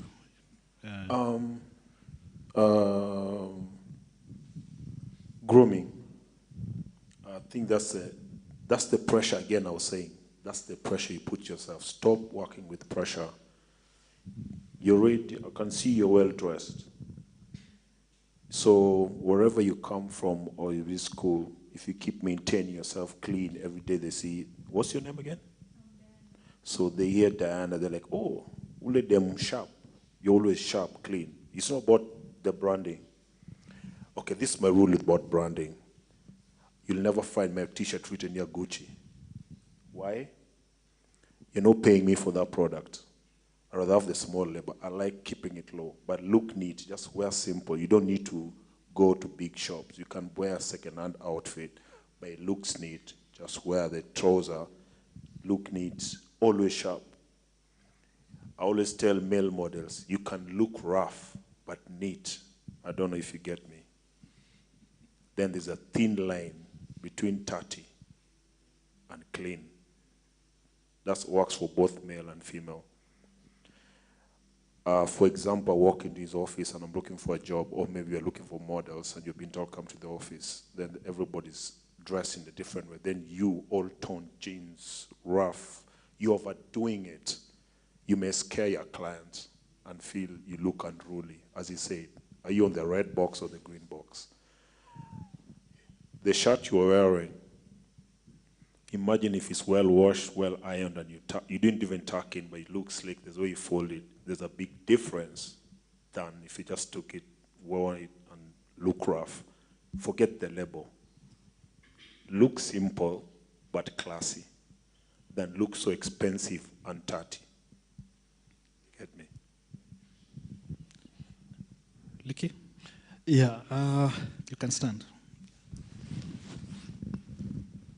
I think that was a good question. And what I would say Maybe is... Licky, you can stand there because I can see he wants to get a good... I think when we started maybe like 25 years ago, it wasn't that serious because there were very few people doing this. Now, Rags just said, the people will tell you, will give you an opportunity to be on the billboard. A photographer will not give you an opportunity. He said, there are so many beauty pageants coming up. Most of the time, these people want to make money. So you'll be asked for stuff that are not necessary.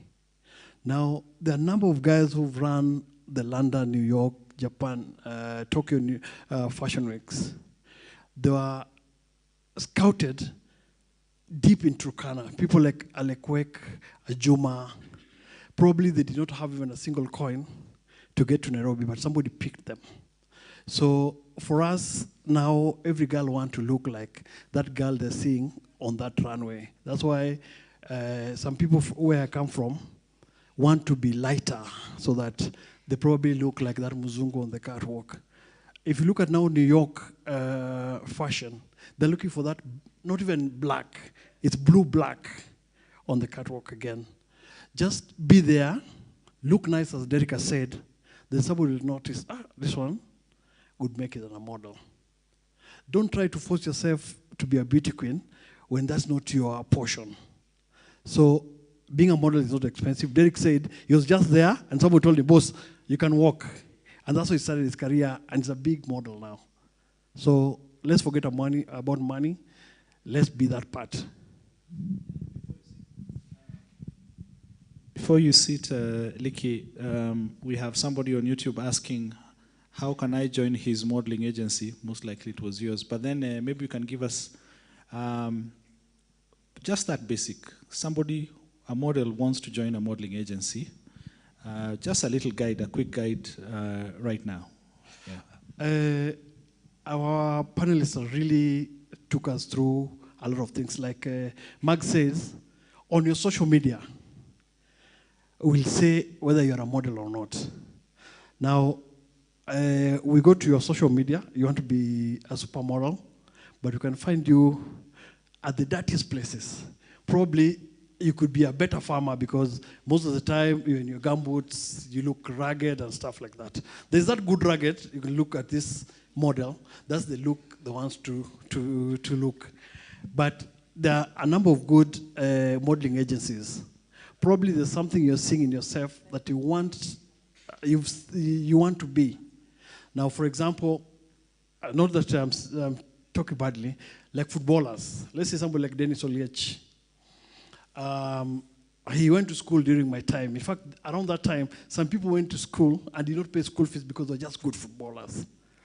The guys who came in the last one was telling them, even Ronaldo is one of the best footballers, spend most of his time either in the gym or the pitch, trying to get better. So if today I want to be a model, our time there's no Google. Just try and make sure you can go and Google and see what modeling is. First, you must know exactly what you want. I keep telling guys, when our magazine started, Pulse and stuff, most of these girls will appear on the Pulse and think, I'm the biggest thing that has happened in this world. That's a perception. Like Greg says, you have to convince him there's something you have. And when we're being taught about ARC, you must be consistent. I've been doing this for 25 years, and I'm not giving up because I love what I do. When you look at my name, when you look at modeling, my name must come up in the top 10 in this country. I want to be a model. Do what models do. Yeah? Today, somebody wants to be a model. Tomorrow is a photographer. Tomorrow, they've started an agency. They're confused. Just be what you want to be. Especially that part, Liki, people starting modeling agency, briefcase ones, without a portfolio. Just give a warning so that they, what are the red flags? I mean, there have been many that have come up. Yeah, I think one of the panelists said the worst exploited sexually in this industry. Because number one, what we are selling is your body. So it's easier to think, Liki is always with ladies, man. That's what I want to be. Let me just go and, they don't even register. I'll go and advertise, like our Steve said. Not Steve, I think the brand person. Some people might get jobs because their face is there. And they're good people at that. Somebody will go, start an office, get everything, and now start doing what they're doing. So because you're so desperate, you want to be on Billboard, somebody will tell you, hey, I'm a photographer. First, before you do anything, you must have nudies for you to be able to understand who you are. Now, because you're desperate, you get into that trap. Now, one of the panelists said, you must go and check. This guy was telling me he has an agency. What has he done before? Is there a history about what he's talking about?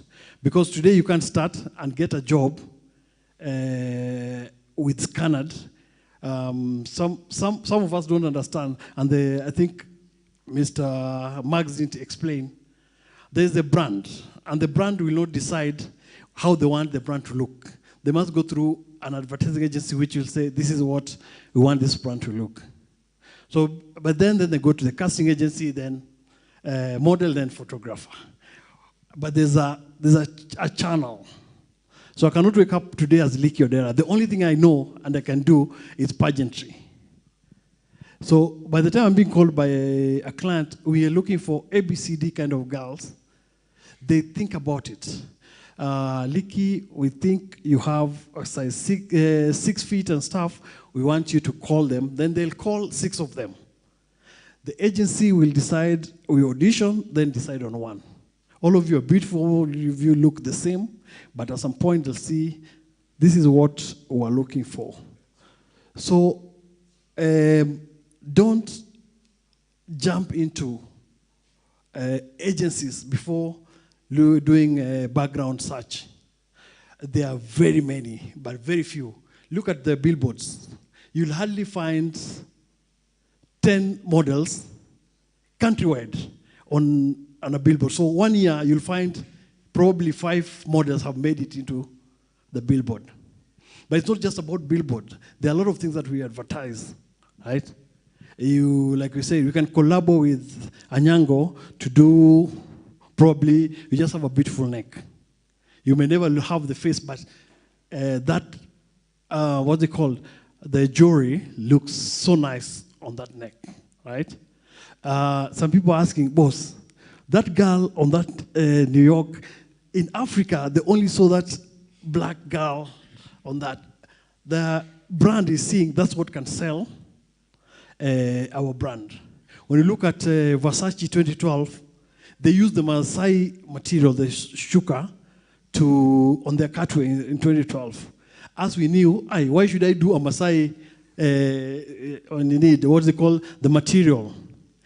That's when we realized, nowadays, wherever you go, you'll find guys, we are proud about that Maasai, but after somebody else has actually taken it over. Okay, I think she had a question. As you do that, you can, George, you can, and then you ask the question. You ask the question. No, you are the one who will tell us about social media. I hope Esther Akinyi, who's following on YouTube, you have your answers about joining a modeling agency. George, social media. Yeah, I think for me, you have to, goes back to what I said. We don't go to social media, we live on social media. The person that a particular brand is trying to talk to is already on social media. So social media is the place where the ideal customer or the ideal target audience for a certain brand, because every brand has their own profile of what they're looking for. Yeah. So the point is that when you think about social media, the first thing you need to understand the brand that you want to project. Okay. So for example, if you want to be in a particular, in say modeling, or maybe you want to be a fashion model and so on and so on, you need to understand where do the people who are looking for this kind of person hang out online. Are they on Twitter? Are they on Instagram? Are they on TikTok? Are they on Facebook and so on? So the decision of which social media platform to be on should be informed by where you want to take your brand. So you don't just wake up and start doing TikTok, but have you asked yourself, why do I need TikTok? Is the person, if I'm trying to reach out to Leaky, I need to know where Leaky, Leaky has built its presence on which platform. If Leaky is not on TikTok and I'm trying to get to Leaky, it's a waste of my time being on TikTok. And that's how brands think. Okay? Remember, any brand, any casting director, any creative director, there's always a profile of what they are looking for. It's not, they don't just wake up and say, we want a model who looks like this. Yeah? It's based on a certain brief. We want a model who looks like this. All those things. And it's usually a detailed brief. So that now, then the next question is, who are these people? Then now, of course, now they'll start looking for those people. So ultimately, what you want to do is be very deliberate with how you present yourself. Because when they start doing the checklist, when they come to you, when they come to your profile, it's tick, tick, tick, tick, tick, tick, tick. Okay? Yeah, makes sense? So be on social media spaces that you want your brand to be found. And you want your brand to be found by who? By the people that you want to attract. So if they're on TikTok, be on TikTok. If they're on Instagram, be on Instagram. If they are on LinkedIn, be on LinkedIn. Okay? Okay, thank you very much. You can ask your question. Hello, everyone. My name is Sarah Cyrus. Firstly, thank you for your time. It's a pleasure. Now, I have a couple of questions. We had George say that if you want to be a master at something, you need to spend like 10,000 hours. So if someone puts their mind into now brand management, how long can you say they should, or you can't really tell? Number two, how do you pick out that particular factor about yourself that can stand out and take you from point A to point B? And number three, we had him tell us about how sometimes you can have many followers and it's basically nonsense. That happens for a lot of people. Now, if you have a number of followers which can be regarded as good, at the end of the day, yes, they are people.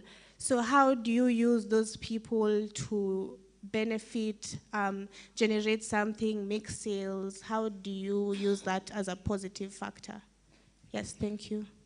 Okay, who wants to go first? Okay.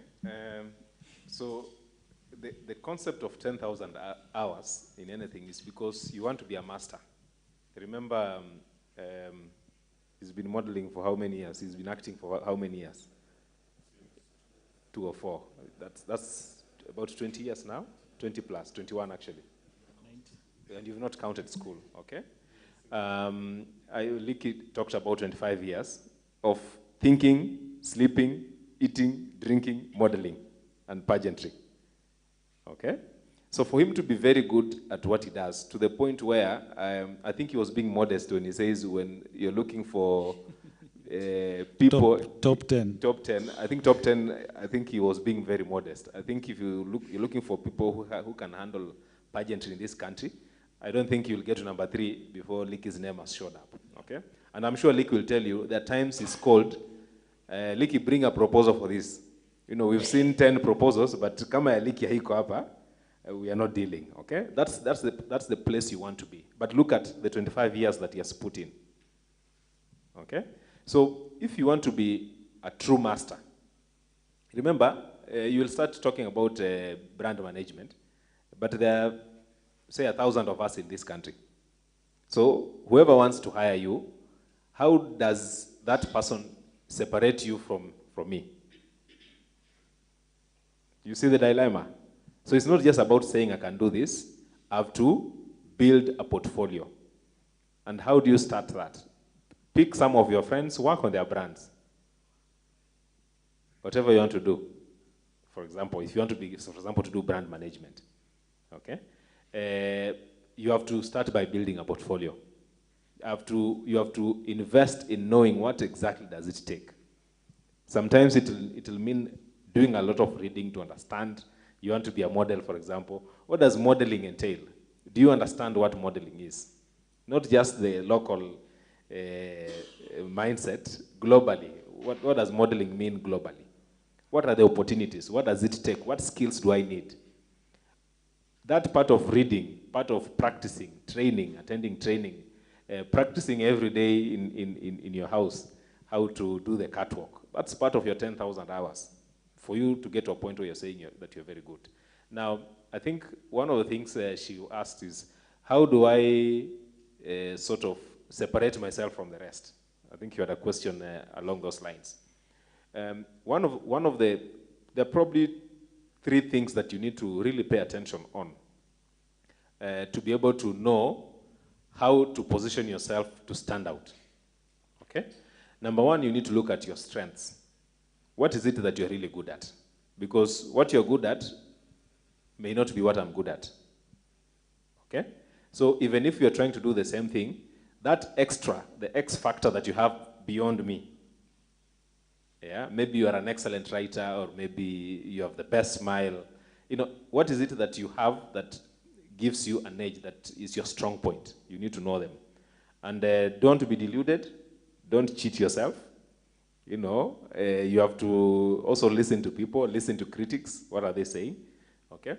The other thing is that you need to have a very compelling story. Okay. Your story is probably the one thing that nobody can copy. And your story is a culmination of your life experiences, what you've done, your journey in life, okay?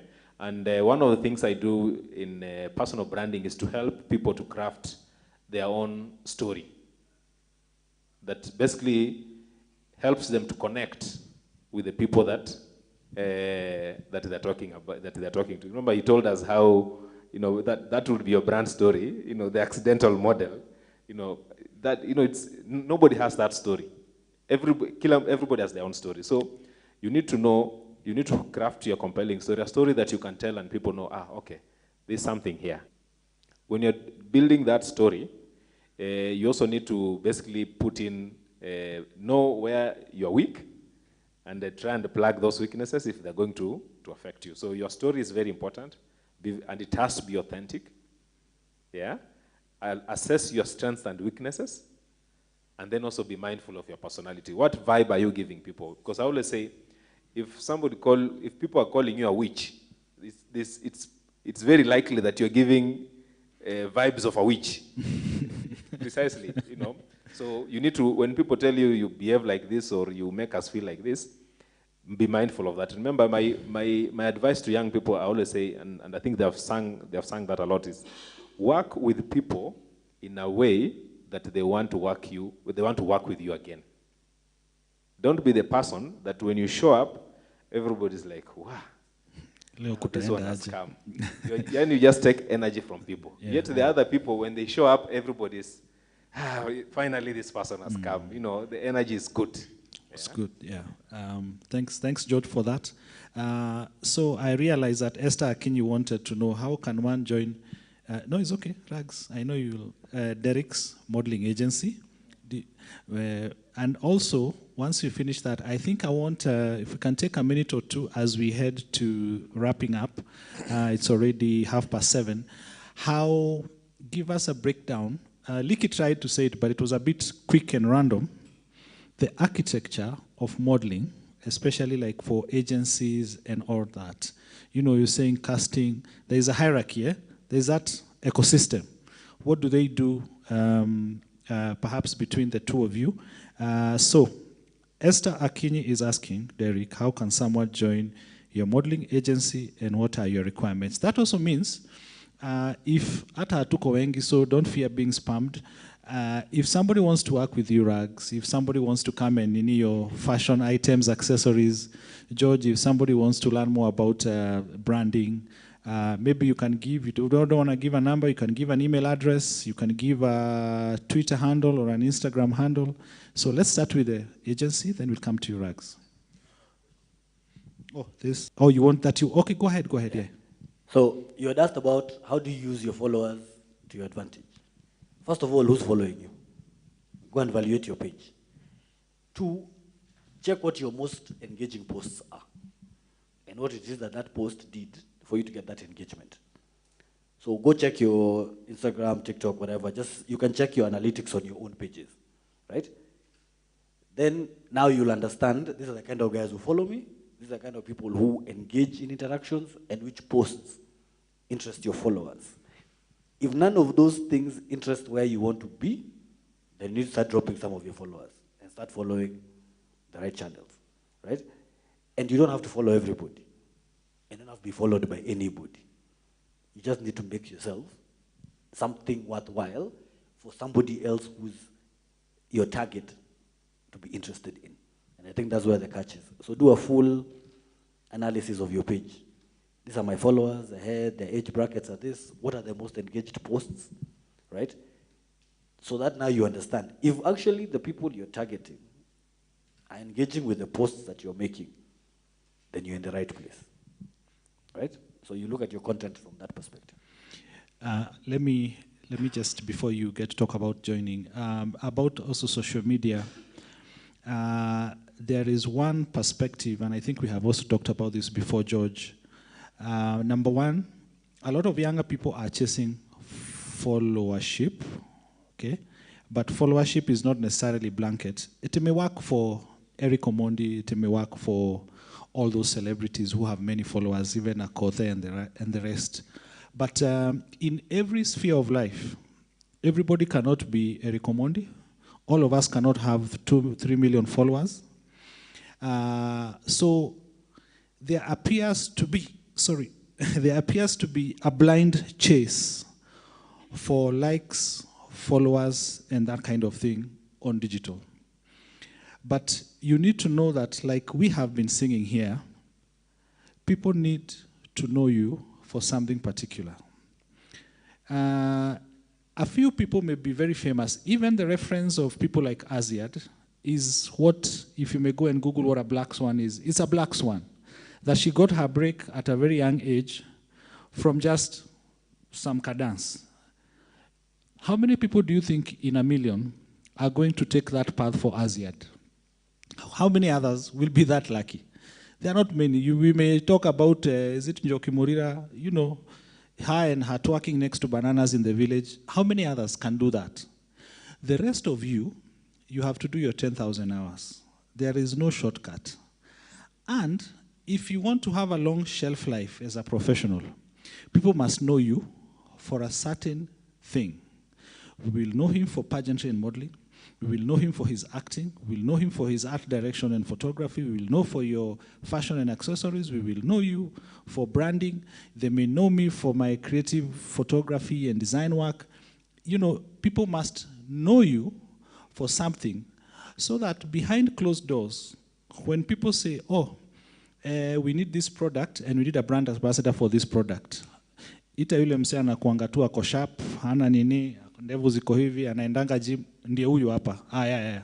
In fact, they will not, two people in that room will mention your name because they know you for that particular thing.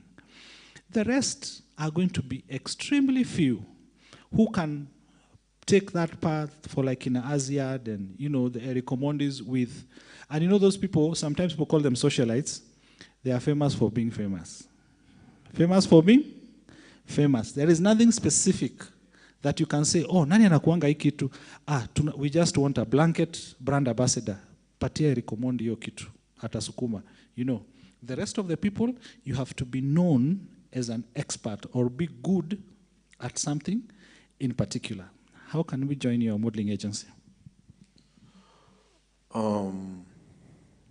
For those who want to follow, want to join my agency, it's simple. These days, I don't charge a fee because everybody has become a con artist. So I'll ask you for crazy money. You're broke. You want to ask for your mama because most kids are going to ask their parents. You don't know if you're going to get a job. This is how I work. And I think I told him, if you're online, you don't know me, my names, I always use my real names, Derek Assetto. Simple. Go to my IG or Facebook and send me a message, inbox me with your phone number and your photos. I'll give you my WhatsApp number, which is the same number anyway. I love your photos. But one thing I know is keep me, once in a time, at least you can contact me. When I get those photos, anytime I get any jobs, because again, we collaborate with other agencies. Sometimes I may have jobs. Sometimes my other agency can have jobs like Oliver. He wants model. I go to my list and I think I have that face. I send you. So that's how it works. I won't ask you for a fee yet until you get a job. Then now you come and discuss the registration fee. That's how I work. Another thing you're saying about modeling, you need to have a show reel. I don't know if you understand. You need to have a show reel as an actor or a model. Why? If you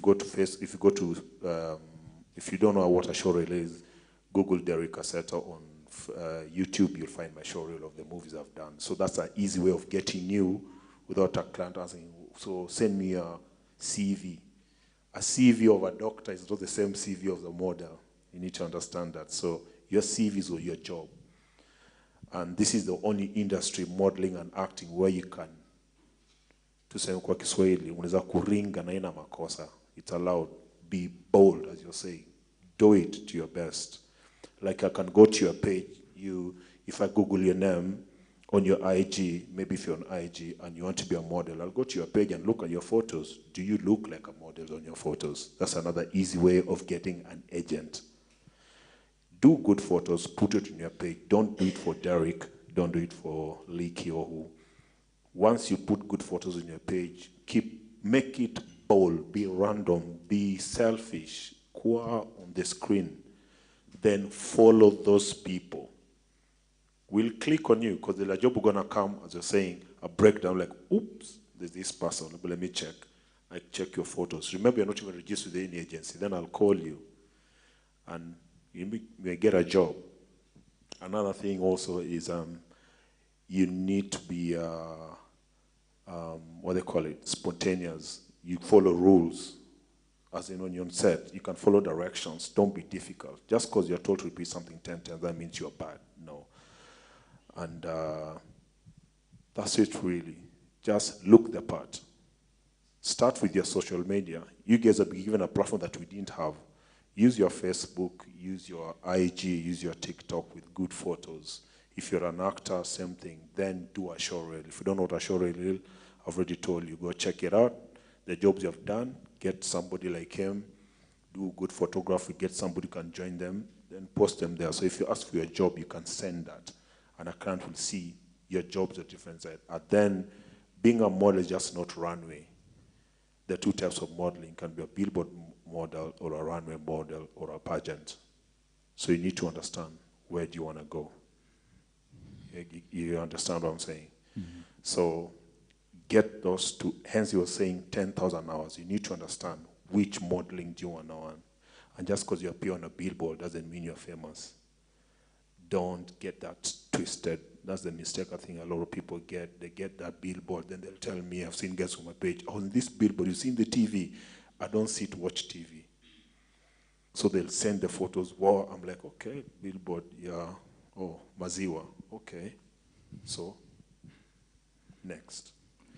Then again, photos. The natural you are, the better. Those makeup will be done with the makeup professional. Don't send me photos of your crazy makeups. I need you as natural as possible, because maybe the role I'm going to give you is an old woman. Then there's somebody called a makeup artist who will turn you to an old woman. Will you refuse that job? And you're a model? So again, are you want to be a model because you want to be like Naomi Campbell, or you want to be a model to do Nimeshida, that advert? I don't know if you remember it. There's an advert for Safaricom. There's a guy on a tractor with his son. Do you know that guy is only 24 years old, but they aged him? That's modeling. So again, ask yourself again, look in the mirror, go have a conversation with yourself in the mirror today, and ask yourself, what modeling are you looking for? Wait a minute. The Kashosho who did the somersaults, for that was a Nimeshinda. stunt man. Yeah, that was a stunt. That's a stunt person. Hence, yes. I also do stunts. So again, what do you want to do with your things? Stuntsman, there are different kind of stunts. You can fight stunts. I've done fight stunts in Sense8. I've done stunts driving. I've done stunts jumping from Sagana Falls. So again, know your job, because nothing comes easy. Don't be lied to. And before I change, there's a mistake people do, that you want to be. Are you doing it for fame or followers? If you're doing it for those two, kindly quit before you start. If you're doing it for fame or followers and money, sorry, I forgot, kindly quit before you start, because you'll be so disappointed you may commit suicide. I'm sorry, I'm just being real. Because it's not that easy. You don't do it today and then boom, you're famous. It takes time. Remember, it's been there for 25 years. I've been here for years. But I'm sure none of you don't know me. That's not a problem to me, because the right people know me. That's how I work. It's not about fame. It's about your job, and you understand it. And when you leave that job, they say, thank you, Derek, you did a good job. That's enough for me. And you go, so that you wait for the next job. As I say, you're good as your last job. So don't be sickened about somebody putting you down, because of course you're going to have people putting you down, your friends. Don't fall in that trap. Or they're going to tell you, oh, so now you're feeling sick because you're on a billboard. Unfortunately, it's truth. I'm on a billboard, I can't change it, so don't be mad about it. You just let them be. It means that sometimes when the critiques are too positive, something is wrong. You need those negative ones to push you. Okay. So just respect yourself as an artist, because now you're an artist. Forget the modeling, forget the actor. You're an artist. artist. So the issue is, are you a valuable artist? Okay. Rags, you had a comment, and also part two, give us just a little bit snippet of the architecture, from the agency, client, modeling agency, Just, you can go through that again. I just want to make sure, do we have a question? Because we want to wrap up now. One question, any other question? Okay, one question, then we will, 2 questions. You've just walked in, karibu sana. We will allow you to ask a question. 3 questions, then we will take the questions as we wrap up. I think we're going to have a good moment. So, Rags. Oh, okay. Hello? Oh, no, I don't think she has a question. I think I was just saying hi. She was my last project. So I met Sonia when she was 16, and she actually did some photography for me in Diani. Very nice. Acting like a model, kabisa. And now she's top class. So anyway, that's just free shout out. You owe me M-Pesa. So you asked me about the structure. So basically, these jobs are given out, first of all, from already solving a problem at a client level here. So, say for example, if I'm doing a creative brief, the client's problem is I would like to market my new line of jewelry. Do we need to do it as photos for the products only, or do we think a human element might bring a better thing? So we sit with her, and she tells me what I want is this kind of person who looks this way, who acts like this, who has this and has that. We are still talking at agency level. I've not called the production guys. At that point, as the agency, I tell her, okay, for me to get those people, I need to now go to the people who have the resources. So Derek, Licky, I'll tell Maya, these are the people I'm looking for based on ABCD. So probably I've gone on Google and looked at a mood board, and I send it to them. Then they'll send me a batch of models. Those models are then brought back to me, where I pre-select what I think can work very well for my creative direction. Right? So this model looks like they can actually fit into this thing. Then I take it back to client and say, now out of the ones that you've asked, this is what we have. Budget is X. So assume on average a model is paid 10,000 for a simple billboard shoot, right? And she wants to pay 8. Remember there's agency fee on her side and there's agency fee on my side. So then when you go back to them, they negotiate. It goes then back to her, then it gets negotiated, and then it's approved. So you might be called and told, we had agreed you might be paid 10,000, but now the job that's on the table is for 5. For you as a model, of course, you have to also understand the dynamics of how that business works. At that point, she can make a selection based on, 1, is that model that I want available? 2, what is also your status? So like Derek, for now, for sure, I'll tell you, will cost more than most models. His frame, his build, his size. For one reason. They might even have a better body shaped than his, but he has a face. A face that I can recognize. So there's also that aspect of it. So a lot of factors are going to play into the whole thing. And then at that point, the agency now calls me. Send me your portfolio so they can show client. Remember, we've selected models now. We've gone now to who's going to do the work. So if it's production house, then you go now to your production manager in the agency calls the photographers she knows or he knows, calls the TV companies that they know or whatever, then they come back now to, we have agreed. But the budget now client has already approved. So at that point it becomes a production issue. And then now you get invited for set. Some clients are picky. They might actually call you to see. Because sometimes they say, "Hii picha ilipigwa Photoshop. Let me see if actually her skin is as smooth as you're saying it is." So also, ladies especially, manage your hormonal imbalance. You don't just to put yourself at risk. Just eating anything and doing whatever you want to do. On trying God knows what new product your friend is using from God knows where. Okay. Also be aware of yourself. Okay. Because you could be called, come. Right? And this is for both men and women. Also, as he said, if you change your hairstyle, men, see, tell your agent, this is the problem. I've changed, I've done ABCD. Because remember, you could have shot with him this year. You had dreadlocks.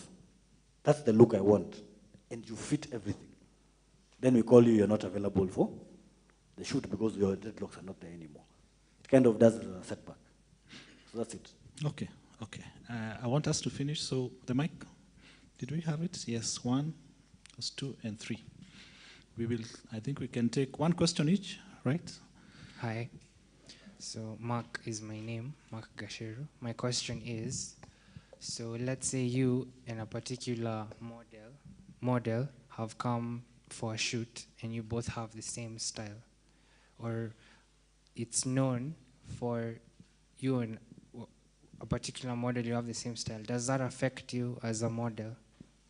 That's my question. Same style as in?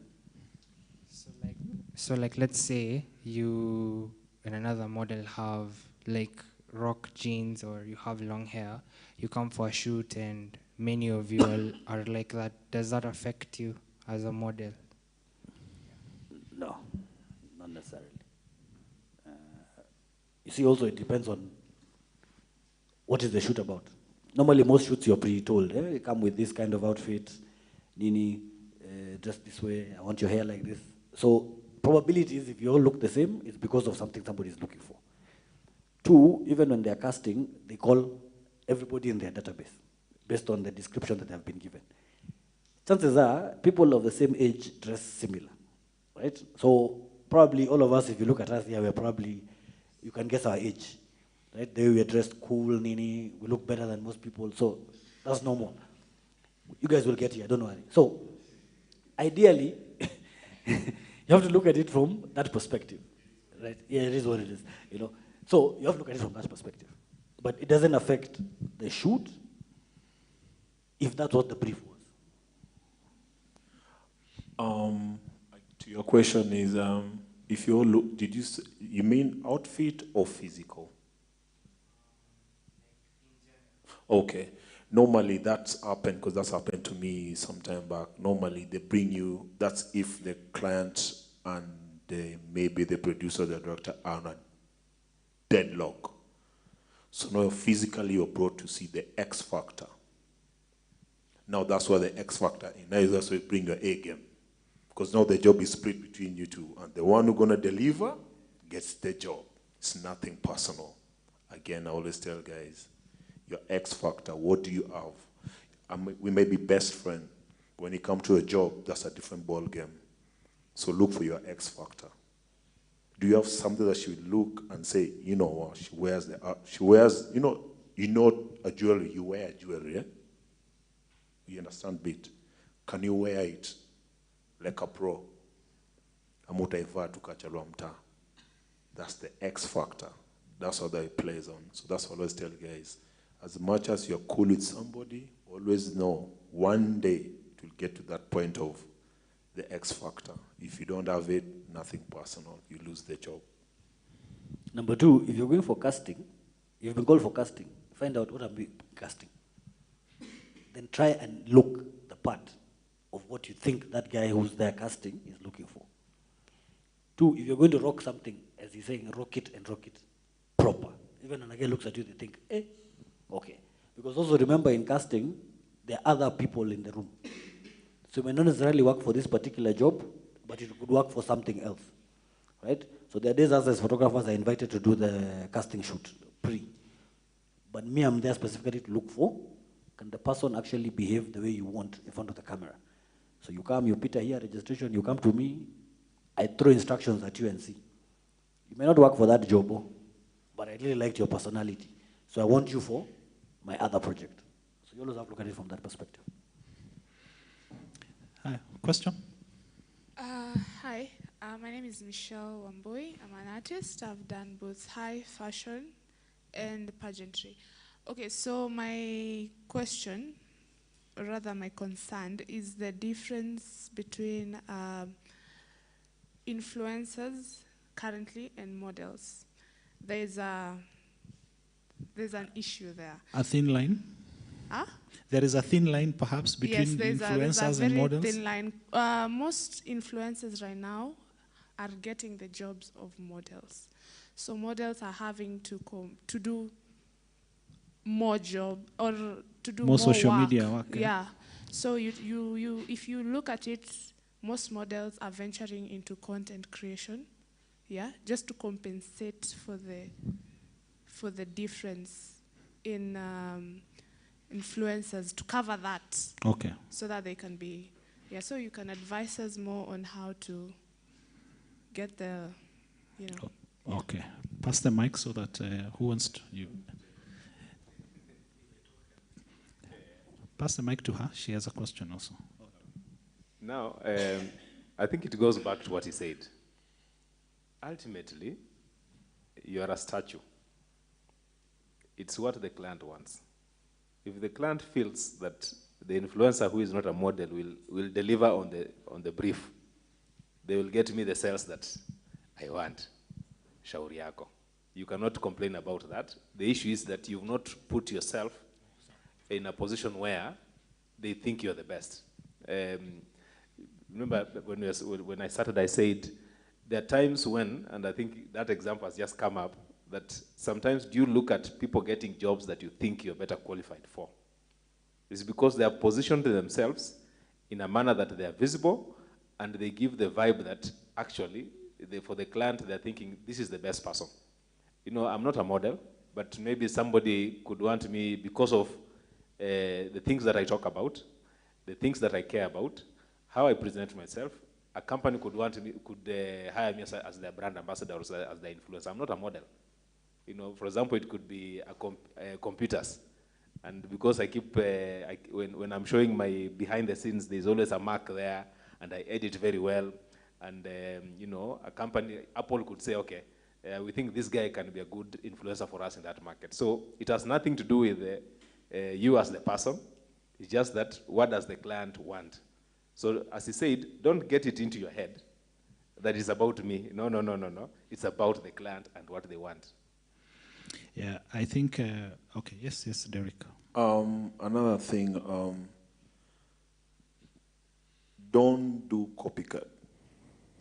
Because now that's the biggest mistake you'll do. Let me give you a good example. Do you know anybody knows about the advert of Marangi? Marangi was done by Lindsay McIntyre. Kindly come the name. That's a casting agency person also. We were called I call him Marangi until today, yet that's not his name. We were called for the audition. We all went for the audition. When he got there, I just called the client. I told the client, I can't do this job. Why? I don't fit the part. Because they wanted a clown. Somebody who can do clown, but not a clown. I don't know if you get it. You are funny, but not intentionally funny. I knew I couldn't do the job. I just told my boss, I can't do this job. Let's not pretend this for him. And hence, Marangi came up. Yet we were shortlisted 2 people. Reason?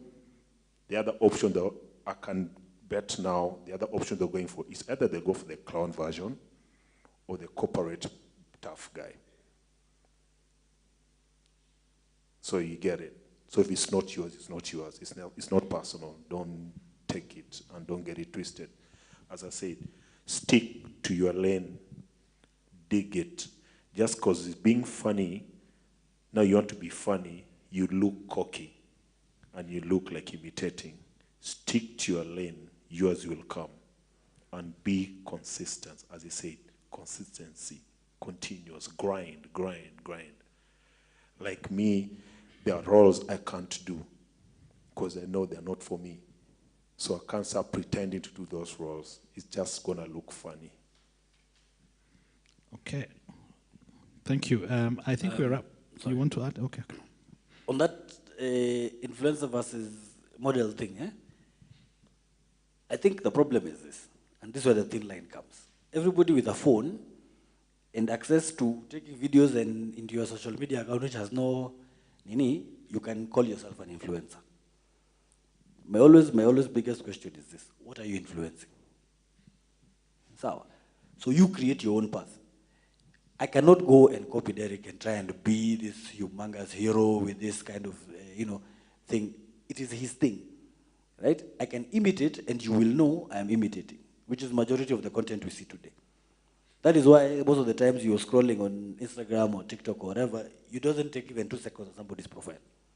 But there's that profile, you just hear the thing and you know this is it, and you stay there 10 minutes.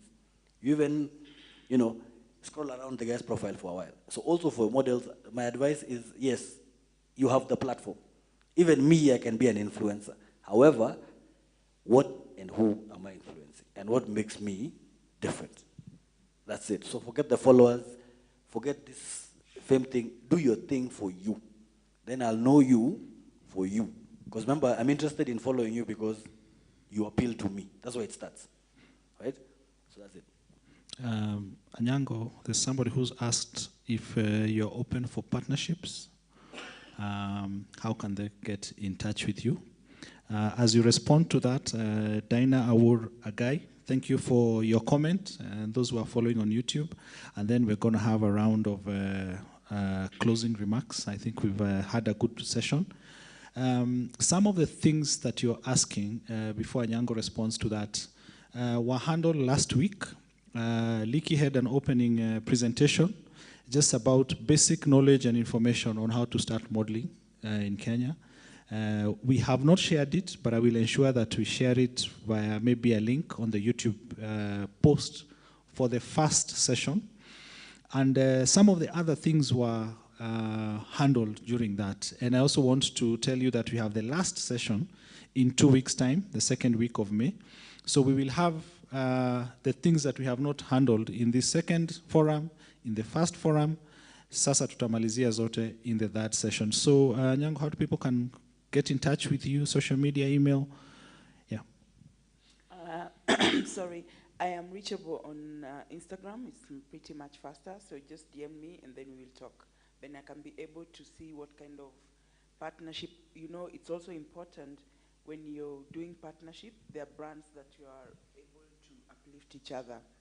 So I'll need to look at their brand and understand where they come from or what is in the future for us as collaborating brands. Okay. Yeah. Closing remarks, then you can grab the mic. And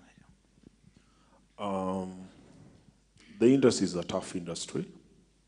It's cutthroat. Cutthroat as in, I'll go quote for a job and somebody will come behind you and quote less and they get the job. Unfortunately, that's what we're experiencing. I think I've experienced it for so many years with him. You quote a job, you know you get the job, then you get them and say, Derek, sorry man, you didn't get the job because somebody just undercut you. So my question is, comes back to again, know your value. Don't do it for fame. Don't do it for followers. Followers is now for this generation Z. As we didn't have followers. Ilikuwa ni fame na pesa. Sometimes you can do a job for free. Doesn't mean you don't know your value. It means I've done jobs that have been paid less, but I know where that job gonna take me. I know where that experience gonna take me. So I've not done it for money, but I've done it for the future. And somehow, as I speak now, it's working for me. Don't do every job because you're gonna run out and dry out. I don't know if you get me. If you're too famous, doing very cheap jobs, and then there's gonna be that one major job they'll need you, and I can't say, I don't want that face, it's too common. You've killed yourself. And it comes down to just because you're doing so many jobs, that means you're better than Leaky. You might be killing your career and you don't know. So also choose jobs. You can say no professionally without being rude. You can ask for money increase without being rude. You can do a job pro bono and respect each other, and that client will call you for another job. It doesn't mean you're stupid, but also know a thin line where you're being used, as he said. Okay. Our industry is a cutthroat industry. So don't think you'll come and think you'll make it and boom, you'll be famous. I'm sorry. You'll be so disappointed. Think, use your brain, because you never stop thinking. Read. If you don't know, ask. I'll give you an example. 2 weeks ago, there's a guy who did a job. I don't want to mention his name. He signed a contract at midnight online because he was being told by this British guy, sign this quickly, we need it, we need it, we need it. So you know you can sign online. Do you know how much he signed for? £1. The rights of his photos and everything gonna be used for £1. Yet he shot for 4 months. without his permission. But he signed it, so he gave out the rights. So now we are fighting for him to get his money. It's going to work out because they knew what they were doing. Trust me. Let me put it this way. I'm not calling him a bad person. He's a photographer. He's a producer. I'm a casting director. We are sly. I'm going to be honest to you. We are very sly. So you have to be very careful. When I'm sweet talking you, think twice. When you've been called for a job, you're doing makeup, and you'll be bought for a contract, you're being told, sign Karakana, don't sign. In fact, that's the time, put that contract that way. Fuck, finish what you're doing, and think. It won't cost you anything. You're not being rude. Don't walk into a job before you know the amount you're being paid, if you're going to be paid or not. You understand? Read the contract, especially those small lines. If you don't understand, don't sign. And never sign if the money is not written. You'll take nobody nowhere once you have that contract. Never be, as I said, don't be too rushed to be famous, because you might be famous and broke. It has happened to a lot of artists, and it's happening. Okay. So be careful. Yeah. Learn, ask. Just because you ask your friend for advice doesn't mean they're going to take your job. Okay? If it is yours, it is yours. Okay. Asante Rags, your closing remarks? I think for me, be yourself, understand who you are, evaluate yourself constantly. If you're in school, focus on school. Modeling will still be a good part of your life as you grow yourself. And as you said, it's the more work you put in, the more you grow. So focus on also the other things that are also aspects of your life that make you defined into something, right? And then associate with people of like qualities, characters, and associations. Attend events where these things happen, where these people are always doing art exhibitions, they're always doing some form of modeling thing here or there. Be part of it. It's where you network with the who is who within the business. Don't be isolated in your own space. Again, build yourself for you, not for the world. Stand out, be yourself, right? I think that's it. Okay. What do you want, my socials? Yeah, Anyango, closing remarks? Mine are very simple. Know your worth and position yourself. You will go places. Okay, my closing remark is just a reminder that if you build the right reputation and the right image for you, yeah, you're going to start attracting opportunities and not chase them. But for you to build a reputation and an image that serves you for life, not just today, the short-term things we've been talking about, work on your image in a way that it's going to serve you for the rest of your life. To do that, you have to remember it is like conducting open heart surgery. If you rush it, you will cause more damage than good. Asante sana. Let's give these guys a hand clap. Derek, Rags, Anyango, George, from Karakana, we are really, really grateful. I must tell you, even from these people's profile and the extreme knowledge that they have, these people could have been elsewhere doing other things. I know you traveling. Her time is getting bad. She needs to travel, go and pack and travel. All of you could have been elsewhere. But taking your time for the sake of these people and for the sake of us at Karakana, we are really, really grateful. I believe that we will continue and conclude this session next week. Just take a minute to thank everybody, not forgetting Liki. As we've said, the two of you are here courtesy of Liki and have worked with him, and he's been very instrumental in even getting us panelists and participants for this three-part forum. Even you guys who came here to learn, those who are aspiring models, those who already have a few titles with your name, asanteni sana. Those who are following online, Dinah War, Esther, Samawati, and the rest, thank you very much. Kenya National Theatre, Charles, on the sound there, asante sana. And Kenya National Theatre always give us this space at no cost. That's why we are very grateful. Zippy on the live stream, Dixon on the videos, and the guys at the back there who are going to give us juice and some biscuits. We are really grateful to everybody, and anybody I may have forgotten, all of you, Newton Photography, everybody. Asanteni sana for taking the time. In 2 weeks' time, we will be back to wrap it up. If you have any views, you can check on us, Karakana Online, across all social media platforms, karakanaonline.org. You can send us an email, info@.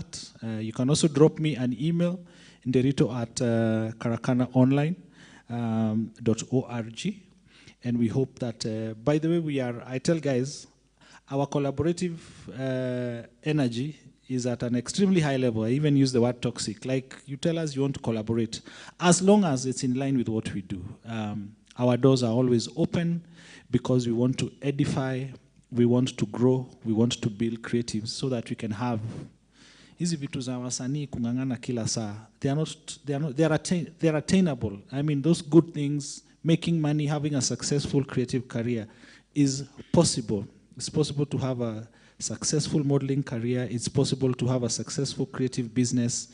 It's possible without necessarily having a mental breakdown or addicted to drugs or you're in rehab. With money, you're famous, you have money, but you're in rehab, because of usanii, those things. We can avoid them and just have a thriving life, a good life, have a good family if you want, have good relationships, have a good social life, make money, and do the stuff that you love as an artist and a creative. Those are the things that we believe in Karakana. So asanteni sana. We have some refreshments there. Take some pictures, even as we need to take a group picture when we finish.